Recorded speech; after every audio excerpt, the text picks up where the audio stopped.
네, 안녕하세요. 방금 소개받은 베스레아이 대표 안지만입니다. 오늘 사실 되게 좋은 이제 연sab은 이제 파인콘과 이제 또 사이오닉 AI에서 되게 훌륭하신 발표들을 해주실 예정이라 저는 이제 그 발표들을 조금 더 서포트하기 위해서 조금 더 기본적인 개념들에 대해서 오늘 간단하게 좀 브리핑을 드리고 그 다음에 이제 파인콘과 또 사이오닉 AI의 또 훌륭하신 발표를 들으면 좋을 것 같아요. 그래서 저는 이제 오늘 쉽고 빠르게 커스텀 LLM을 파인튜닝하고 배포하는 방법에 대해서 이야기를 드릴 거고요. 사실 저번 이제 저희 이제 4월에 진행했던 에메로스 나우에 오셨다면 이제 약간 겹치는 내용일 수도 있어서 이제 조금 이제 어떻게 보면은 알고 계시는 내용이실 수도 있을 것 같긴 한데 오늘 이제 제가 좀 빠르게 기본 개념들과 이제 좀 어떻게 이제 파인튜닝하고 배포를 이제 하는지 이런 것들에 대해서 설명을 드리도록 하겠습니다. 네, 그래서 저는 안지만이고요. 그래서 베슬 AI는 사실 워낙 저희 요즘 이런 이벤트를 해서 다들 이제는 한 번쯤 들어보시지 않았을까 싶긴 한데 저희 이제 MLOps와 LLMOps를 하는 이제 플랫폼이고 지금 뭐 이제 LLM을 만드는 스타트업들인 뭐 스캐터랩이나 리튼이나 혹은 야놀자나 뭐 이런 팀들이 저희 플랫폼을 써서 LLM 학습하고 이제 운영하고 하는 작업들을 하고 있습니다.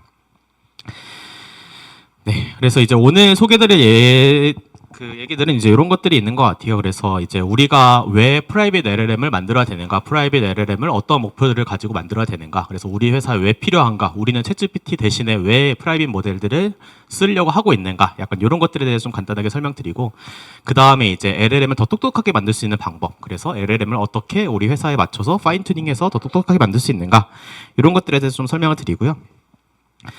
그리고 이제 그 LLM한테 치트sheet을 주는 방법이죠. 그래서 아마 여러분들이 이미 많이 잘 알고 계시는 레그라는 기술에 대해서 간단하게 소개드리고 이제 이런 것들을 운영하는 데 있어서 LLM을 이제 어떻게 하면 더 저렴하고 빠르게 운영할 수 있을지 이런 것들에 대해서 한번 쭉 설명을 드리도록 하겠습니다. 그래서 이제 첫 번째로 LLM의 프라이빗 LLM에 대해서 설명드릴게요. 그래서 프라이빗 LLM을 만드는 이유는 사실 크게 세 가지가 있는 것 같습니다. 그래서 사실 이제 항상 나오는 얘기지만 이제 코스트와 컨트롤과 프라이버시 문제라고 보시면 될 것 같아요. 그래서 이제 아마 이제 요 세 가지에 그래서 이제 블랙 포인트에 대해서 설명을 드리고 있는데 이제 가장 큰 거는 사실 프라이버시 문제겠죠. 그래서 챗GPT를 우리가 일반적인 어떤 그런 우리의 프로덕션에 사용하기가 되게 어렵고 우리의 내부 정보를 넣어서 이제 우리만의 챗봇을 좀 구성을 하고 싶은데 뭐 이런 퍼블릭한 LLM을 쓰기가 굉장히 어렵기 때문에 이제 데이터 보안을 위해서 프라이빗 LLM을 써야 된다라고 이제 많이들 이제 처음에 여기서부터 시작하시는 것 같고요. 두 번째는 이제 우리 회사에 맞는 또 LLM을 더 파인 튜닝하고 이제 최적화를 하기 위해서 프라이빗 LLM을 써서 이제 파인 튜닝을 한다든지 모델에 최적화한다든지 약간 이런 작업들을 좀 하는 것 같습니다. 또 한 가지 이제 또 많이 어떻게 보면은 또 요즘엔 또 많이 알고 계신 것 중에 하나는 이제 프라이빗 LLM을 구성했을 때 일반적인 챗GPT를 사용했을 때보다 거의 50배에서 100배 이상 저렴하게 LLM을 운영할 수 있다라고 일반적으로 알려져 있습니다. 그래서 실제로 프라이빗 LLM을 운영했을 때 우리가 훨씬 더 비용을 이제 기존보다 절감할 수 있다라고 하는 것이 이제 프라이빗 LLM을 운영하는 가장 주요한 이유다라고 보시면 될 것 같습니다. 그래서 순서대로 이제 프라이버시와 컨트롤과 코스트의 문제, 이 세 가지의 문제로 인해서 프라이빗 LLM을 운영을 하게 된다라고 보시면 될 것 같아요. 그래서 우리가 일반적으로 프라이빗 LLM을 이제 운영을 내부에서 한다고 했을 때 이런 이제 목표들을 갖게 되는 것 같습니다. 그래서 우리가 GPT-4를 사용해도 사실 되게 좋은 답변을 일반적으로 많이 얻을 수 있는데 그래도 우리가 프라이빗 LLM을 운영한다고 하면은 적어도 GPT-4보다 내가 푸는 문제에 대해서는 좀 대답을 되게 잘했으면 좋겠다라는 이제 일반적인 목표를 갖고 계실 것 같아요. 그리고 이왕 직접 만들어서 쓰는 거 사실 GPT 3.5보다 훨씬 더 저렴하게 하고 싶다. 이런 이제 목표들을 갖고 계실 것 같습니다. 자, 이제 GPT-4보다 똑똑해야 되고 GPT 3.5보다 저렴해야 돼요. 여기서부터 이제 박이 터지죠. 어떻게 이거를 만들 수 있을까에 대한 얘기다라고 보시면 될 것 같습니다. 그래서 이제 이런 것들을 할 수 있는 기술들에서 크게 세 가지를 오늘 소개해 드리려고 해요. 그래서 첫 번째로는 LLM을 더 똑똑하게 만들기라고 해서 파인 튜닝 하는 방법들에 대한 얘기입니다. 그래서 LLM에다가 이제 데이터를 더 학습을 시켜서 이제 LLM을 더 똑똑하게 학습을 시켜주는 방법이 이제 한 가지가 있을 것 같고요. 두 번째는 이제 LLM을 학습시키는 게 아니라 LLM한테 이제 어떠한 사전 같은 어떠한 그런 데이터를 줌으로써 이제 이런 질문을 줄 테니까 이제 이런 사전을 참고해서 답변을 해줘라고 해주는 약간 치트시트를 주는 방법이죠. 그래서 이제 레그라는 기술을 통해서 이제 이런 이제 어떤 LLM이 참고할 수 있는 데이터를 줄 수 있는 방법 이런 것들에 대해서 소개를 해드리고 마지막으로는 이제 실제로 LLM 우리가 운영할 때 어떻게 이 사이즈를 줄이고 어떻게 성능을 높여서 실제로 우리가 운영할 만큼의 이제 그런 이제 BEP를 달성할 수 있을 것인가, 약간 이런 것들에 대한 얘기들을 이제 뭐 베이직부터 약간 더 딥하게 들어가서 기술적인 얘기들 위주로 좀 설명을 드리겠습니다. 첫 번째 주제는 파인 튜닝입니다. 그래서 파인 튜닝이라고 하면은 일단 우리가 모델을 만든다라는 관점에서 이제 사실 되게 뭐 흉흉한 소문들이 많죠. 그래서 뭐 예를 들면은 뭐 7빌리언 사이즈 LLM 학습한다는데 뭐 4억 정도가 깨진다는데 이거 우리가 할 수 있는 거 맞아? 이거 정말 AI 팀이 막 전문적으로 붙어서 해야 되는 거 아니야? 여기서 4억이라는 건 컴퓨팅 코스트만 얘기는 하는 겁니다. 그래서 이제 이런 LLM을 우리가 학습을 할 수 있는 게 맞아라고 생각을 하는데, 이제 파인 튜닝이라고 하는 기술은 이제 여러분도 이제 이제는 이제 잘 아시겠지만 어떤 제너럴한 AI 모델들, 제너럴한 LLM 모델들, 이미 공개된 뭐 라마라든지 미스트라라든지 이런 이제 모델들을 가져다가 우리가 갖고 있는 데이터들을 더 주입해서 학습을 조금 더 추가로 시키는 과정이다라고 생각하시면 될 것 같아요. 근데 왜 파인 튜닝을 해야 되냐라고 했을 때, 이제 우리가 지금까지 뭔가 막 소문을 듣기로는 그냥 그 프롬프트를 잘 넣거나 혹은 레그나 이런 것들만 넣어서 해도 충분히 우리가 가진 데이터를 가지고 답변을 잘 할 수 있기 때문에 파인 튜닝을 왜 굳이 해야 되는 거야? 라는 이제 생각이 드실 수가 있을 것 같아요. 근데 이제 문제는 레그라는 기술은 우리가 갖고 있는 정보를 참조해서 이제 답변을 주는 기술이기 때문에 이 LLM이 내가 원하는 형태로 답변을 내놓지는 않아요. 이게 어떤 얘기냐면은 예를 들면 내가 뭐 제이슨 형태로 답을 해줘. 혹은 뭐 예를 들면 뭐 여자친구 같이 이제 뭐 얘기를 해줘 라든지 이런 종류의 어떤 이 LLM이 실제로 답변을 주는 형태를 더 이제 잘 만들기 위해서 파인 튜닝이 더 효과적이다라고 보시면 될 것 같아요. 실제로 데이터를 더 주입하거나 혹은 이제 뭐 정보를 더 학습하거나 이런 면도 분명하게 있지만, 실제로 이제 어떻게 보면은 이런 형태들을 만들어내기 위해서 혹은 특정 도메인에서 특정 어떤 지식들 이런 것들을 더 주입하기 위해서 우리가 파인 튜닝을 주로 많이 한다라고 보시면 될 것 같습니다. 그래서 이제 저희가 기본적으로 그냥 베이스 모델이랑 이제 한 10밀리언 정도 해서 한 책 6권에서 7권 정도 준 이제 이 모델 2개를 가지고 이제 하나의 어떤 테스트를 해봤어요. 글씨가 좀 작은데 왼쪽에 보이는 것들이 이제 그 엘박스에서 공개한 이제 형사 재판 데이터고, 이제 오른쪽에 보이는 것들이 이런 형사 재판 데이터를 분석해서 실제로 제이슨 형태로 이제 얘네들이 형량이 어떻게 나왔다 이런 것들을 이제 분석하는 이제 어떤 그런 인퍼런스 작업을 했을 때, 일단 7빌리언 모델을 썼을 때는 제이슨 형태로 이제 내놓으라고 했는데 이제 이렇게 맞지도 않고 실제로 이제 앤서가 틀렸습니다. 그래서 실제로 이제 잘못된 결과를 내기도 하고 이제 이런 이제 문제들이 있는데, 우리가 그냥 책 한 6권, 7권 정도 이제 때려 넣었더니 이제 이렇게 되게 좋은 결과들을 낼 수 있는 이제 이런 이렇게 이제 모델이 이제 더 성능이 좋아지는 이런 이제 결과를 얻었다라고 보시면 될 것 같아요. 그래서 일반적으로 이렇게 베이스 모델과 파인 튜닝 작업을 했을 때 이제 어떻게 보면 이런 형태를 맞춰주고 이제 실제로 우리가 이상한 대답들을 덜하게 만들어주는 이런 효과들을 보인다라고 보시면 될 것 같습니다. 그래서 이제 파인 튜닝에 대해서 간단하게 설명해드리면, 이제 파인 튜닝이 뭐냐라고 했을 때 이제 요즘은 이제 많이 사용하는 기술이 이제 PEFT라고 해서 PEFT라고 해서 Parameter Efficient Fine Tuning이라고 해서 우리가 LLM 모델들을 이제 모든 파라미터들을 다 파인 튜닝하거나 하기가 되게 어렵기 때문에 LLM 모델의 대부분의 파라미터를 이제 고정시켜둔 이제 차원에서 이제 어댑터라는 레이어를 추가해서 일부 웨이츠만 학습하는 방식이다라고 보시면 될 것 같아요. 그래서 이제 이 과정에서 로라라고 하는 기법들이 많이 쓰이고 뭐 큐로라 이런 이제 기법들도 많이 쓰인다라고 보시면 될 것 같습니다. 이제 요즘 많이 나오고 있는 이제 기술 중에 하나, 이제 도라라는 기술이 또 한 가지가 있는데, 도라라는 기술을 사용을 하면은 우리가 조금 더 어댑터 레이어를 이제 줄여도 이제 충분히 이제 좋은 학습을 할 수 있게 만들어준다라고 하는 게 이제 도라라는 이제 어떤 이제 이런 기술의 어떤 결과라고 보시면 될 것 같고요. 그래서 로라의 이제 가중키를 이제 크게 이제 크기와 방향 이렇게 구성 요소를 이제 이 어떻게 보면 이 그 어댑터 레이어를 더 세밀하게 이제 분리함으로써 이제 더 적은 레이어를 바탕으로 이제 상대적으로 고성능을 내주게 하는 방법들이 이제 도라라는 방법이다라고 보시면 될 것 같습니다. 그래서 이제 이런 이제 로라나 큐로라나 도라 이런 것들을 바탕으로 이제 우리가 페프트를 함으로써 이제 파인 튜닝이 이제 기술적으로 이제 이루어진다라고 보시면 될 것 같고요.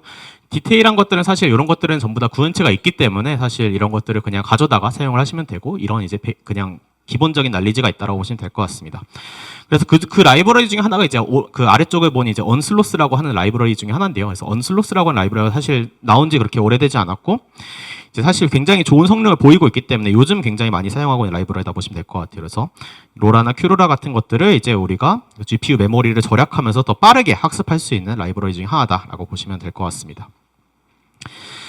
그래서 이제 저희가 이제 실제로 사실 그 파인 튜닝을 좀 해봤어요. 그래서 아까 말씀드린 그런 엘박스라는 이제 그 스타트업에서 공개한 형사 재판 기록 데이터를 바탕으로 이 이제 데이터가 한 책 6권에서 7권 정도 되는 분량의 10 밀리언 토큰 정도 되거든요. 그래서 이런 것들을 바탕으로 우리가 미스트랄 7 빌리언이라는 LLM에다가 이 형사 재판 기록을 가지고 파인 튜닝을 했더니 이제 어떻게 됐다라는 게 나오는데, 이제 저희가 기본적으로 했던 거는 이제 여러분들이 이제 쉽게 가져오실 수 있는 미스트랄 7 빌리언이라 되게 일반적인 모델에다가 이제 L4 GPU라고 해서 이제 뭐 우리가 흔히 사용하는 뭐 A100이나 H100이나 약간 이런 이제 고사양 GPU를 사용할 수 있었겠지만, 저희는 이제 훨씬 더 이제 어떻게 보면 쉽게 사용 가능한 이런 저렴한 GPU를 가지고 VRAM 이제 24기가 정도로 해서 이제 이런 파인 튜닝을 진행을 했었습니다. 그래서 디테일한 어떤 컨피그레이션 세팅은 이제 아래쪽에 보이는 것과 같고요. 그래서 이렇게 이제 파인 튜닝을 했을 때 이제 이런 형태를 보인다라고 보시면 될 것 같아요. 일단은 오른쪽에 보이는 그래프부터 보면 스코어부터 보면은 이제 베이스라인이 있고 GPT-4가 있고 파인 튜닝이 있죠. 그래서 우리가 책 6권, 7권만 읽게 시켰더니 실제로 GPT-4보다 훨씬 더 좋은 성능을 보였다라고 보시면 될 것 같아요. 대신 파라미터 사이즈는 이제 미스트랄 7 빌리언이기 때문에 훨씬 GPT-4보다 훨씬 더 작은 사이즈죠. 그래서 이제 총 이제 100점 중에 거의 75점 가까이 나오는 이런 이제 어떤 되게 그 정확도를 향상시키는 이런 효과들을 얻었고, 이제 오른쪽에 보이는 이제 또 그래프를 좀 몇 가지 보면은 뭐 Q로라나 Q도라나 사실 트레이닝 타임이나 뭐 이런 것들 비슷했는데, 언슬로스를 썼을 때 훨씬 더 이제 학습 시간이나 혹은 메모리 사용량 이런 것들이 거의 절반이었다라고 보시면 될 것 같습니다. 그래서 이런 것들을 봤을 때 일단 그 왼쪽에 보이는 설명들 이런 것들 좀 드리면은, 그래서 답변을 뭔가 정형화하는데 파인 튜닝이 굉장히 강력하다라는 것들을 이제 저희가 알게 됐어요. 이게 어떤 얘기냐면, 이제 아까 말씀드린 대로 이제 베이스라인 모델들은 우리가 제이선으로 줘라고 해도 제이선으로 잘 안 주는 게 일반적이었는데, 이제 한번 이제 파인 튜닝을 제이선 형태로 해달라라고 파인 튜닝을 하다 보니까 이제 이런 이제 어떤 파싱이나 이런 것들 훨씬 더 잘하게 되면서 사실 스코어가 확실히 높아진 부분이 있었다라고 보시면 될 것 같고요. 그리고 이제 말씀드린 대로 이제 Q도라 언슬로스의 비교에 관해서는 이제 언슬로스가 이 라이브러리를 썼을 때 이제 학습 속도랑 VRAM 사용량 이런 것들이 굉장히 좋아졌다는 거 보시면 될 것 같습니다. 네, 그래서 이제 빠르게 파인 튜닝에 대해 설명드렸는데, 이제 파인 튜닝에 대해서 기본적인 개념들을 설명드렸어요. 그래서 페프트라는 하는 이제 파라미터를 딱 고정해서 이제 그 어댑터 레이어만 이제 업데이트하는 게 파인 튜닝이라는 방법론이고, 뭐 Q로라 Q도라 뭐 이제 이런 것들이 있는데, 언슬로스라는 라이브러리를 사용해서 그런 이 테크닉들을 사용해서 이제 실제로 L4라는 GPU에서 우리가 뭐 한 9시간, 10시간 이 정도 학습을 시켰는데 이제 GPT보다 훨씬 더 성능이 잘 나왔다라고 하는 게 이제 최종 결과물이라고 보시면 될 것 같고요. 그래서 두 번째부터 보면은 우리가 일반적으로 그냥 GPT-4보다 잘하는 LLM을 갖기 위해서는 되게 뭐 예산이 많이 필요한 거 아니야, 비용이 많이 필요한 건 아니야라고 생각을 했는데, 이제 한 번 학습 기준으로 해서 이제 한 $10에서 $100 내외 정도로 해서 우리가 GPT-4 레벨을 얻을 수 있었다고 하는 거는 사실 파인 튜닝을 하는 데 있어서 생각보다 파인 튜닝을 하는 데 있어서 그렇게 코스트가 많이 들지 않을 수도 있겠다라고 하는 이제 이런 이제 결론을 얻으실 수가 있을 것 같아요. 사실 그것보다 더 중요한 거는 데이터긴 합니다. 그래서 이제 당연히 갈비지 인 갈비지 아웃이고, 그래서 여러분들도 이제 이런 파인 튜닝 하실 때 결국에는 태스크에 맞게 잘 정제된 데이터 이런 것들을 이제 사용하셔야 됩니다. 그래서 결국에는 저희도 가장 많은 시간을 사용한 것이 데이터의 품질을 높이는 것들, 이런 것들에 대해서 가장 많은 시간을 사용했다라고 보시면 될 것 같아요. 또 한 가지는 이제 파인 튜닝도 이제 어떤 프롬프트들을 더 넣어서 이제 학습을 잘 시켰을 때 성능이 크게 향상되는 것들, 이런 것들을 이제 저희도 봤는데, 예를 들면 이제 저희는 이제 제이선이나 이런 형태로 이제 잘 나오게 해달라라고 이제 어떤 파인 튜닝을 더 해야 되기 때문에 그런 이제 형태들의 프롬프트라든지 이런 것들을 포함시켜서 저희가 파인 튜닝을 했을 때 훨씬 더 성능이 잘 향상이 된다. 그래서 목적에 맞게 프롬프트를 잘 넣어서 그거에 맞게 데이터도 잘 가공해서 학습을 시키면은 우리가 $100 이내에서 GPT-4 레벨의 어떤 성능을 얻을 수 있다라고 하는 게 파인 튜닝의 결과물이다라고 보시면 될 것 같습니다. 네, 굉장히 빠르게 지나갔습니다. 그래서 레그라는 기술에 대해서 그 다음 주제로 설명드리겠습니다. 레그라는 기술 이제는 다 아실 것 같아요. 이제 벡터DB라는 개념에 대해서 다 아실 것 같고, 그래서 레그라는 개념이 이제 어떤 개념이냐면은, 이제 내가 가진 데이터들을 가지고 벡터DB라는 곳에 이제 넣은 다음에 이제 LLM이 벡터DB를 참조해서 이제 실제로 결과를 배출 수 있도록 해주는 게 이제 레그라는 기술이다라고 보시면 될 것 같아요.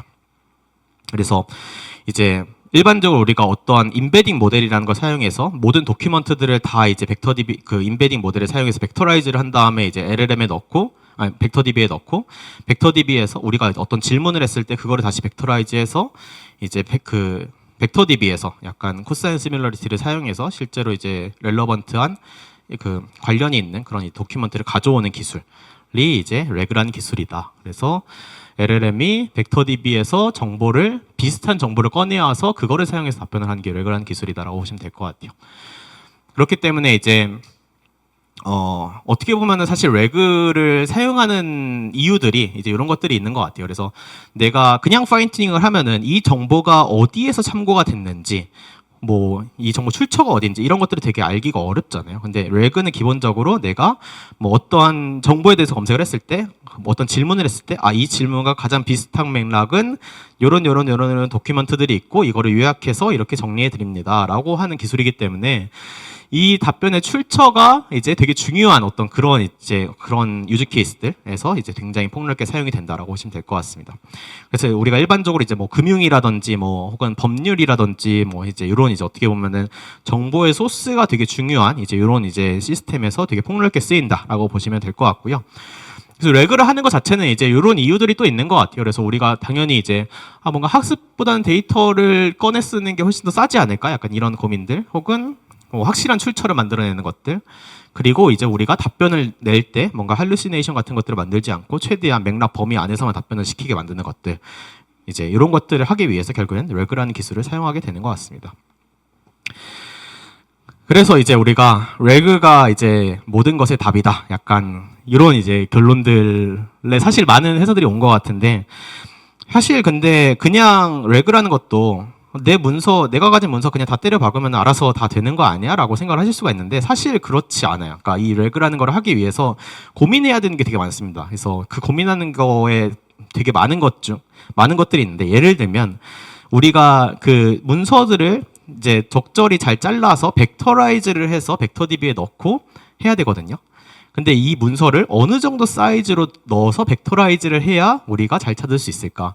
너무 크면은 이제 당연히 이 문서가 이제 갖고 있는 컨텍스트가 너무 많기 때문에 무겁기도 하고, 그리고 이제 너무 많은 컨텍스트가 있겠죠. 그리고 너무 작으면은 우리가 이 안에서 이제 다 정보들이 쪼개져 있기 때문에 너무 작아서 이제 의미 있는 정보를 담지 못해서 리트리버를 제대로 동작 안 하고 이런 것들. 그래서 이런 어떤 사이즈로 우리가 벡터DB에 저장을 해야 될까? 약간 이런 고민들도 있고, 또 한 가지는 이제 우리가 가진 어떤 그런 문서들에서도 이제 그 텍스트의 형식 이런 것들이 굉장히 다양합니다. 그래서 그 안에는 뭐 각주, 미주 이런 것들이 있을 수도 있고, 표도 있을 수도 있고, 그림이 있을 수도 있고, 우리가 PDF로 넣었는데 거기 막 뭐 이제 글씨가 인식이 안 될 수도 있고, 약간 되게 여러 가지 일들이 있기 때문에 사실 이 문서의 형식을 어떻게 하면 잘 프리프로세싱을 해서 이제 그 인덱싱을 해야 되냐, 약간 이런 것들도 되게 중요한 주제가 된다고 보시면 될 것 같아요. 그래서 저희는 이제 이런 이제 문서를 실제로 이제 인덱싱하는 약간 이런 것들에 특화된 LLM을 이제 문서를 파싱하는 이제 이런 것들에 특화된 LLM을 새로 학습을 해서 이 문서를 파싱한 다음에 실제로 인덱싱을 하기도 하고 하는 작업을 한다라고 보시면 될 것 같습니다. 네, 그리고 이제 또 이런 문제들이 있죠. 그래서 우리가 실제로 벡터DB에서 가져왔는데 이 가져온 결과물들은 이제 뭐 내가 질문한 것과 가장 유사한 정보를 갖고 있는 것들을 그냥 벡터끼리 비교해서 가져오는 거기 때문에 이 결과물들을 사실 100% 신뢰하기는 되게 어려워요. 그래서 예를 들면 이제 내가 뭐 LLM에 대해서 검색을 했다라고 했는데 어떤 이상한 사람이 뭐 예를 들면 페이지에다가 LLM 뭐 100번 쓰고 막 그 LLM의 가장 검색 결과가 잘 맞도록 그렇게 썼어요. 그러면은 이제 뭔가 그 문서 중에 이제 이 질문에 대해서 답을 해주기 적절한 문서를 가져올 수도 있고, 혹은 이제 완전히 다른 문서를 가져올 수도 있겠죠. 그리고 이 문서들 중에 어떤 것들이 중요한 건지도 알 수가 없고. 그래서 일반적인 그냥 레그의 기술들로는 사실 이런 이제 어려운 점들, 그래서 우리가 레그를 했는데 실제로 정확도가 안 나오는데 약간 이런 결과들을 갖게 됩니다. 그래서 결국에는 이제 이런 레그의 기술들도 되게 많이 발전을 하는 것 같아요. 그래서 우리가 왼쪽에 보이는 나이브 레그, 그래서 그냥 문서를 때려 넣어서 이제 이거를 가지고 레그를 하는 약간 이런 것들이 있었다면은 이제 이 전후의 이제 프리 프로세스, 포스트 프로세스 이런 작업들을 통해서 이제 이 실제로 그 도큐먼트에 들어가는 어떤 그런 인포메이션, 문서들을 더 이제 증강한다던가 더 잘 정리한다던가, 혹은 여기서 나온 도큐먼트들을 더 잘 정리해서 답변을 더 잘 만들어준다던가 하는 이런 이제 어드밴스드 레그의 기술들, 이런 것들이 이제 많이 나오고 있고요. 이제 여기에 더 넘어서서 사실 요즘에 가장 화두 중에 하나는 모듈러 레그라고 하는 기술입니다. 그래서 모듈러 레그는 우리가 여기서 검색하고 뭐 리트리브하고 프레딕트하고 이제 이런 이제 각종 레그의 어떤 컴포넌트들을 우리가 모듈별로 만들어서 이 모듈별로 패턴을 만드는 거예요. 그래서 이 패턴, 이 모듈별로 이제 레그를 하는 기술이다라고 보시면 될 것 같습니다. 그래서 뭐 사실 되게 여러 가지 레그 기술들이 있지만 이제 이런 모듈러 레그라는 어떤 그런 이제 어떤 뭐 기법이라고 하긴 애매하고 이제 이런 모듈 형태로 이제 레그의 컴포넌트를 잘 설계해서 만드는 이런 것들이 이제 요즘 가장 많이 나오는 화두다라고 보시면 될 것 같고요. 사실 그렇게 딱 정리되어 있는 어떤 기법들이 아니기도 하고 그리고 이제 각각의 유즈 케이스에 따라서 되게 다르기 때문에 이런 기술들은 그래서 이런 어떤 나이브 레그를 썼을 때 그냥 일반적인 레그를 썼을 때 사실 좀 대응하기 어렵고 프리 프로세스, 포스트 프로세스를 거치거나 혹은 여기에서 어떤 그런 각종 컴포넌트들을 잘 정리해서 모듈별로 관리하는 이런 것들이 필요하다라고 보시면 될 것 같습니다. 네, 아마 파인콘 이제 또 그 발표자께서 레그에 대해서는 더 자세하게 설명해 주실 텐데 몇 가지 저희가 좀 레그를 실제로 테스트를 해보면서 이제 몇 가지 좀 라이브러리도 몇 개 소개해 드릴게요. 그래서 저희가 이제 레그를 테스트하기 위해서 이제 한 몇 주 전에 이제 공개된 이제 최신 라이브러리 중에 하나가 레그의 성능을 측정하는 이제 레게스라는 이제 이런 이밸류에이션 툴 이런 것들이 공개가 됐습니다. 그래서 우리가 이제 레그의 성능을 보기 위해서 사실 사람이 이제 어떻게 보면 이런 질문을 했을 때 이 정보가 잘 나왔는지 안 나왔는지 이런 것들을 스코어링하고 하기에 이제 굉장히 어렵잖아요. 그래서 이런 것들이 이제 LLM을 사용해서 실제로 답변의 연관도나 정확도 이런 것들을 평가하기 위한 평가할 수 있는 이런 이제 라이브러리도 있고 레게스라는 이제 이런 이제 어떤 라이브러리를 사용해서 우리가 기계적으로 이제 이런 이제 레그의 퍼포먼스를 측정하는 이런 방법들이 있다라고 보시면 될 것 같습니다. 그래서 여기 오른쪽에 보이는 것들 중에 이제 되게 많은 기법들이 있는데 여기서 이제 소개해드릴 건 이제 하이드와 리랭크 이 두 가지에 대해서만 한번 소개를 해드리겠습니다. 네, 그래서 이제 레그를 더 잘할 수 있는 기법들이 되게 여러 가지가 있는데요. 이제 첫 번째 방법이 이제 하이드라고 해서 질문을 증강하는 방법입니다. 그래서 질문을 증강하는 방법이 이제 어떤 거냐면은 우리가 이제 어떤 질문을 이제 뭐 LLM에 던졌을 때 그냥 아무 맥락 없이 던졌을 때 이 LLM이 나오는 답변들이 있을 거예요. 뭐 예를 들면 이제 우리가 뭐 이제 뭐 예를 들면 전 세계에서 가장 뭐 유명한 뭐 MLOps 플랫폼 회사를 찾아줘라고 하면은 이제 챗GPT가 저희 회사를 얘기할 수도 있고 안 얘기할 수 있겠죠. 그래서 어떻게 보면 이제 되게 그 가상의 답변을 이제 맥락 없이 생성을 한 다음에 근데 가상의 답변들이 실제 자료랑 비슷할 가능성이 굉장히 높아요. 그래서 이런 질문을 해서 가상의 답변들을 얻은 다음에 이 답변들에 대해서 이제 어떤 임베딩을 비교해서 벡터DB에서 가져오는 방식이라고 보시면 될 것 같아요. 이게 질문을 증강하는 방식이다라고 보시면 될 것 같고요. 그 외에도 정보를 증강하는 방식 이런 것들도 있습니다. 그래서 사실 이제 레그라는 기술 안에서도 이제 이 레그의 성능을 향상시키기 위해서 되게 다양한 종류의 기법들 이런 것들이 되게 많이 나오고 있고요. 그 중에 하나가 이제 리랭킹이라고 보시면 될 것 같아요. 그래서 리랭킹이라고 하는 거는 사실 추천 시스템 같은 데서 되게 많이 쓰이는 기법 중에 하나인데 우리가 이제 어떤 벡터DB에서 이제 리트리버를 해서 정보들을 가져온 다음에 어떤 정보들이 더 중요한지 어떤 정보들이 덜 중요한지를 판단해서 그런 것들을 우리가 잘 정리하고 이제 순서를 잘 매겨서 이제 실제 이제 레그의 기술 성능을 향상시키는 방법이다라고 보시면 될 것 같아요. 그래서 이런 것들을 이제 하기 위한 리랭커 LLM 모델을 이제 따로 이제 하나 만들고요. 그래서 이제 오른쪽 아래 보이는 것처럼 이제 이 노란색 이제 어떤 정보들이 있고 리랭커 모델을 통해서 이 정보들을 다시 이제 프라이어타이즈 해서 이제 이런 것들을 이제 밀어넣는 이런 이제 기법이다라고 보시면 될 것 같아요. 이 리랭커 모델은 뭐 LLM만큼 클 필요는 없지만 이제 어떻게 보면 이제 이런 이제 LLM 같은 모델들을 하나 태워서 어떤 정보가 더 유용한 정보인지 이런 것들을 판단해서 주는 기법들이다라고 보시면 될 것 같습니다. 그래서 이런 것들을 바탕으로 저희가 레그에 대해서도 한번 그 이밸류에이션을 해봤는데요. 그래서 오른쪽에 보이는 것부터 한번 설명을 드릴게요. 그래서 이 오른쪽에 보이는 요 오른쪽 위에 있는 그래프를 보시면은 이제 베이스라인이 있고 GPT-4가 있고 파인튠이 있죠. 그래서 당연히 파인튠 된 모델이 더 좋다라는 건 이제 앞서서 설명을 드렸고 우리가 레그를 추가를 안 했을 때 그냥 일반적인 레그를 추가했을 때 아까 말씀드린 하이드나 리랭크를 추가했을 때 약간 요 세 가지를 봤을 때 하이드나 리랭크를 추가하고 파인튜닝까지 한 게 우리가 거의 한 80점, 90점 약간 이 정도 가까이 나올 정도로 이제 굉장히 높은 성능을 보였다라고 보시면 될 것 같습니다. 그래서 이제 우리가 일반적으로 파인 튜닝만 하거나 레그만 하거나 둘 중에 하나만 해야 되는 거 아닌가라는 생각을 하는데 둘 다 하는 게 어떻게 보면 여기서는 답이었다라고 보시면 될 것 같고요. 그리고 이제 보시면은 이제 그 파란색과 초록색 요거의 비교를 보시면 간단한 레그만으로도 답변의 수준이 굉장히 크게 향상이 됐다. 그리고 이 답변의 수준이 그 답변이 이제 향상된 이유는 이제 완전히 엉뚱한 대답을 하지 않는 약간 이런 이제 그 완전히 엉뚱한 대답을 한 이런 케이스가 없어졌기 때문에 이제 답변의 수준이 굉장히 향상이 됐다라고 보시면 될 것 같습니다.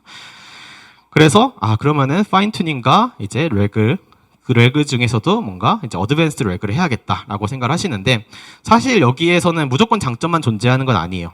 이제 정확도는 좋아지지만 그만큼 비용은 증가합니다. 사실 말씀드린 대로 이제 하이드나 리랭크에서 하이드는 LLM에다 한번 질문을 던져서 거기에 정보를 한번 뽑아오는 방법이라고 했고 리랭크는 리랭커 모델을 통해서 정보를 가져온 도큐먼트를 다시 이제 정리하는 방법이라고 말씀을 드렸는데 그러다 보니까 이제 이런 것들의 기법을 사용하기 위해서는 우리가 일반적인 LLM을 그냥 한번 쓰는 게 아니라 다른 LLM 모델들을 뭐 호출을 한다던가 리랭커 모델을 한번 호출을 한다던가 약간 이런 이제 그 답변을 가져오는 데 더 이제 사용되는 어떤 그런 이제 모델들이 더 많아지고 이로 인해서 레이턴시가 굉장히 많이 증가합니다. 그래서 그 자료가 이제 오른쪽 밑에 보이는 이 자료인데 이제 보이는 것처럼 이제 우리가 그냥 일반적인 베이스라인에서 나이브 레그를 했을 때, 하이드 했을 때, 리랭크 했을 때 거의 이제 2배 이상 가까이 이제 타임 투 퍼스트 토큰 그래서 우리가 처음에 토큰을 가져오는 그런 레이턴시가 증가하는 이런 이제 것들을 보였다라고 보시면 될 것 같아요.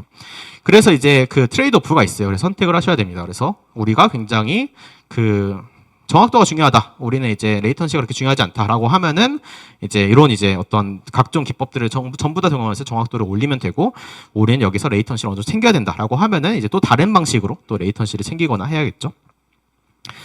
그래서 이제 이런 정확도가 증가하지만 이런 어떻게 보면 이런 레이턴시나 코스트도 당연히 증가할 수밖에 없다. 당연히 이제 운영 비용이나 이런 거 증가할 수밖에 없고요. 그래서 이제 이런 것들이 저희 어떤 평가 결과였다라고 보시면 될 것 같고 되게 고무적이었던 거는 되게 그냥 책 6권, 7권 읽고 레그만 했는데 이제 굉장히 높은 성능을 보였다. GPT-4에 그냥 아무것도 안 한 것과 뭐 GPT-4의 뭐 이제 이런 것들에 비해서 굉장히 높은 성과를 보였다라고 하는 게 이제 고무적인 결과였다라고 보시면 될 것 같습니다.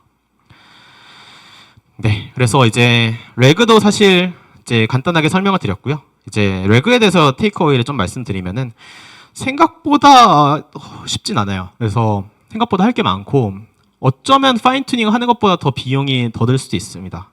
뭐 당연히 가장 중요한 건 이제 갈비지 인 갈비지 아웃. 그래서 데이터가 잘 정리되는 게 중요하고 이 데이터를 어떻게 잘 잘라서 어떻게 잘 정리하느냐 약간 이런 것들이 가장 중요하고요. 그리고 이제 우리가 그 성능을 높이려고 하면 약간 여러 가지 기법들을 동원해서 성능을 높일 수 있지만 거기에 비례해서 레이턴시나 혹은 운영 비용이나 이런 것들이 증가하기 때문에 이제 그런 기법들에 대해서 테스트도 많이 해야 된다라고 보시면 될 것 같습니다. 네, 그래서 파인 튜닝과 레그에 대해서 간단히 설명드렸고요. 이제 이런 것들이 실제로 우리가 운영하는 데 있어서 LLM의 사이즈를 어떻게 줄이고 어떻게 더 성능을 높이는지 이런 것들에 대해서 한번 설명을 드리겠습니다.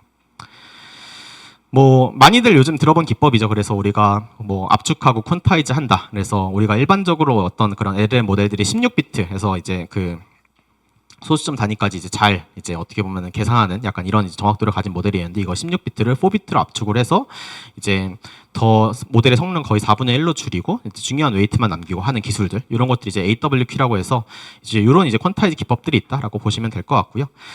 그래서 이제 이런 것들을 했을 때 당연히 이제 그 성능은 좀 줄어들겠지만 추론 속도와 사용량, 메모리 사용량 이런 것들이 크게 줄어들어서 이런 것들을 테스트 해보시면서 실제로 이제 성능이 잘 나오는지 이런 것들 그리고 실제로 레이턴시가 잘 나오는지 이런 것들을 보시면 될 것 같아요. 그래서 팁은 결국에는 이제 파인 튠하고 이제 그 다음에 이제 멀지 한 다음에 AWQ 퀀타이즈를 하는 것 이런 것들이 이제 결국에는 답이다라고 보시면 될 것 같습니다. 네, 그 외에도 이제 팁 두 번째는 이제 그 인퍼런스 할 때 이제 그런 이제 어떤 옵티마이즈라고 보시면 될 것 같아요. 그래서 요즘 많이 사실 이제는 거의 다 알고 계실 것 같아요. 그래서 플래시 어텐션과 페이지드 어텐션이라고 해서 VLLM이라는 이제 키워드 이런 것들 한번 들어보셨죠. 그래서 VLLM이라는 라이브러리를 통해서 우리가 모델을 이제 했을 때 페이지드 어텐션 기술을 통해서 훨씬 더 빠르게 이제 그 모델의 인퍼런스를 할 수 있다라고 하는 게 이제 최근에 많이 나오고 있는 얘기인 것 같고요. VLLM은 굉장히 유명한 라이브러리고 대부분 이제 많이 이제 그 연동이 되기 때문에 이제 뭐 한 번쯤 안 해볼 이유가 없는 약간 이런 종류의 옵티마이즈 테크닉이다라고 보시면 될 것 같습니다. 네, 그래서 이제 저희도 뭔가 이런 것들을 통해서 벤치마킹을 한번 해봤는데요. 그래서 이제 AWQ와 플래시 어텐션을 했을 때 이제 한 5배 이상의 어떤 퍼포먼스의 어떤 그런 성능 차이를 보였다라고 해서 보면 이제 그냥 일반적인 어떤 그런 토큰 레이턴시가 저희가 거의 5배 이상 줄어드는 것을 확인할 수 있었고요. 그리고 이제 이런 이제 기술 이런 기법들을 했을 때 이제 L4 GPU 기준, 그래서 한 GCP에서 흔하게 그냥 사용할 수 있는 L4 GPU 기준으로 해서 800 토큰 per second를 만들 수 있었다. 그래서 이제 뭐 이런 것들이 이제 밀리언 토큰으로 주로 많이 계산을 하는데 한 0.3에서 0.4달러 정도 밀리언으로 해서 할 수 있었다. GPT-4는 이제 똑같이 1밀리언에 대해서 이제 45달러고 이제 3.1 1달러고 이렇기 때문에 GPT-4에 비해서 거의 이제 한 100배 이상 저렴한 약간 이런 종류의 어떤 이제 가격, 비용 이런 것들이 있었다라고 보시면 될 것 같아요. 그래서 이런 이유들로 인해서 우리가 우리만의 LLM 모델들을 만들어서 운영을 하는 게 더 성능도 좋고 더 저렴하게 운영할 수 있다라고 하는 게 이제 이런 이유다라고 보시면 될 것 같습니다. 그래서 정리를 한번 쭉 해보면요. 그래서 우리가 이제 일반적인 그냥 오픈소스 LLM, 뭐 프라이빗 LLM 이런 것들을 가져와 썼을 때 GPT보다 더 잘 얘기도 못하고 뭐 GPU도 되게 비싸고 이제 이랬었는데 사실 파인튠과 레그와 뭐 이런 이제 옵티마이즈 테크닉들을 사용하면은 GPT-4보다 고성능이고 파인튠도 이제 100달러 정도 이내에서 파인튠 할 수 있고 물론 한 번 파인튠이기 때문에 여러 번 파인튜닝 하는 실험을 거치면 이제 뭐 당연히 증가할 수는 있습니다만 100달러 정도 이내에서 할 수 있고 벡터DB 이제 운영을 해서 이제 이 비용으로 이제 어느 정도 운영을 할 수 있다. 그리고 이제 아까 말씀드린 L4나 혹은 심지어 컨슈머 GPU 우리가 흔히 사용하는 뭐 이제 3090, 4090 뭐 등등의 GPU에서도 사용이 가능하다라고 하는 게 이제 어떻게 보면은 이제 요 레슨의 이제 어떤 결론이다라고 보시면 될 것 같습니다.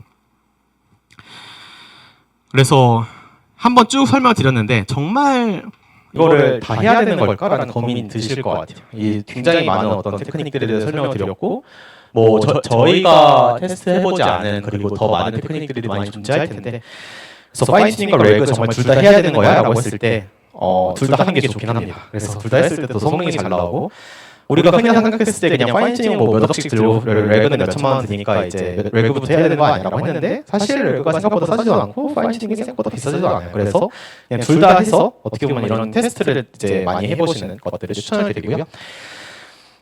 그리고 이제 또 한 가지는 사실 이런 이제 과정들을 한 번 테스트를 해보는 거에 넘어서 계속해서 자동화를 해야 됩니다. 그래서 우리 사내 문서를 가지고 이제 어떤 Q&A 챗봇을 만들었는데 사내 문서는 계속해서 업데이트가 되잖아요. 그럼 이 사내 문서가 업데이트가 됐을 때 뭐 인덱싱을 또 해야 되고 파인튜닝을 해야 되고 약간 이런 과정들을 이제 우리가 어떤 프로세스를 만들어 둠으로써 계속해서 최신 데이터로 이제 모델을 이제 성능을 향상시킬 수 있도록 모델의 이제 최신 데이터로 대답을 할 수 있도록 하는 이제 이런 과정들이 필요하고요. 그래서 이런 것들을 이제 결국에는 구성을 하셔서 자동화된 파이프라인들을 만드셔야 된다라고 하는 게 이제 그 결론인 것 같습니다.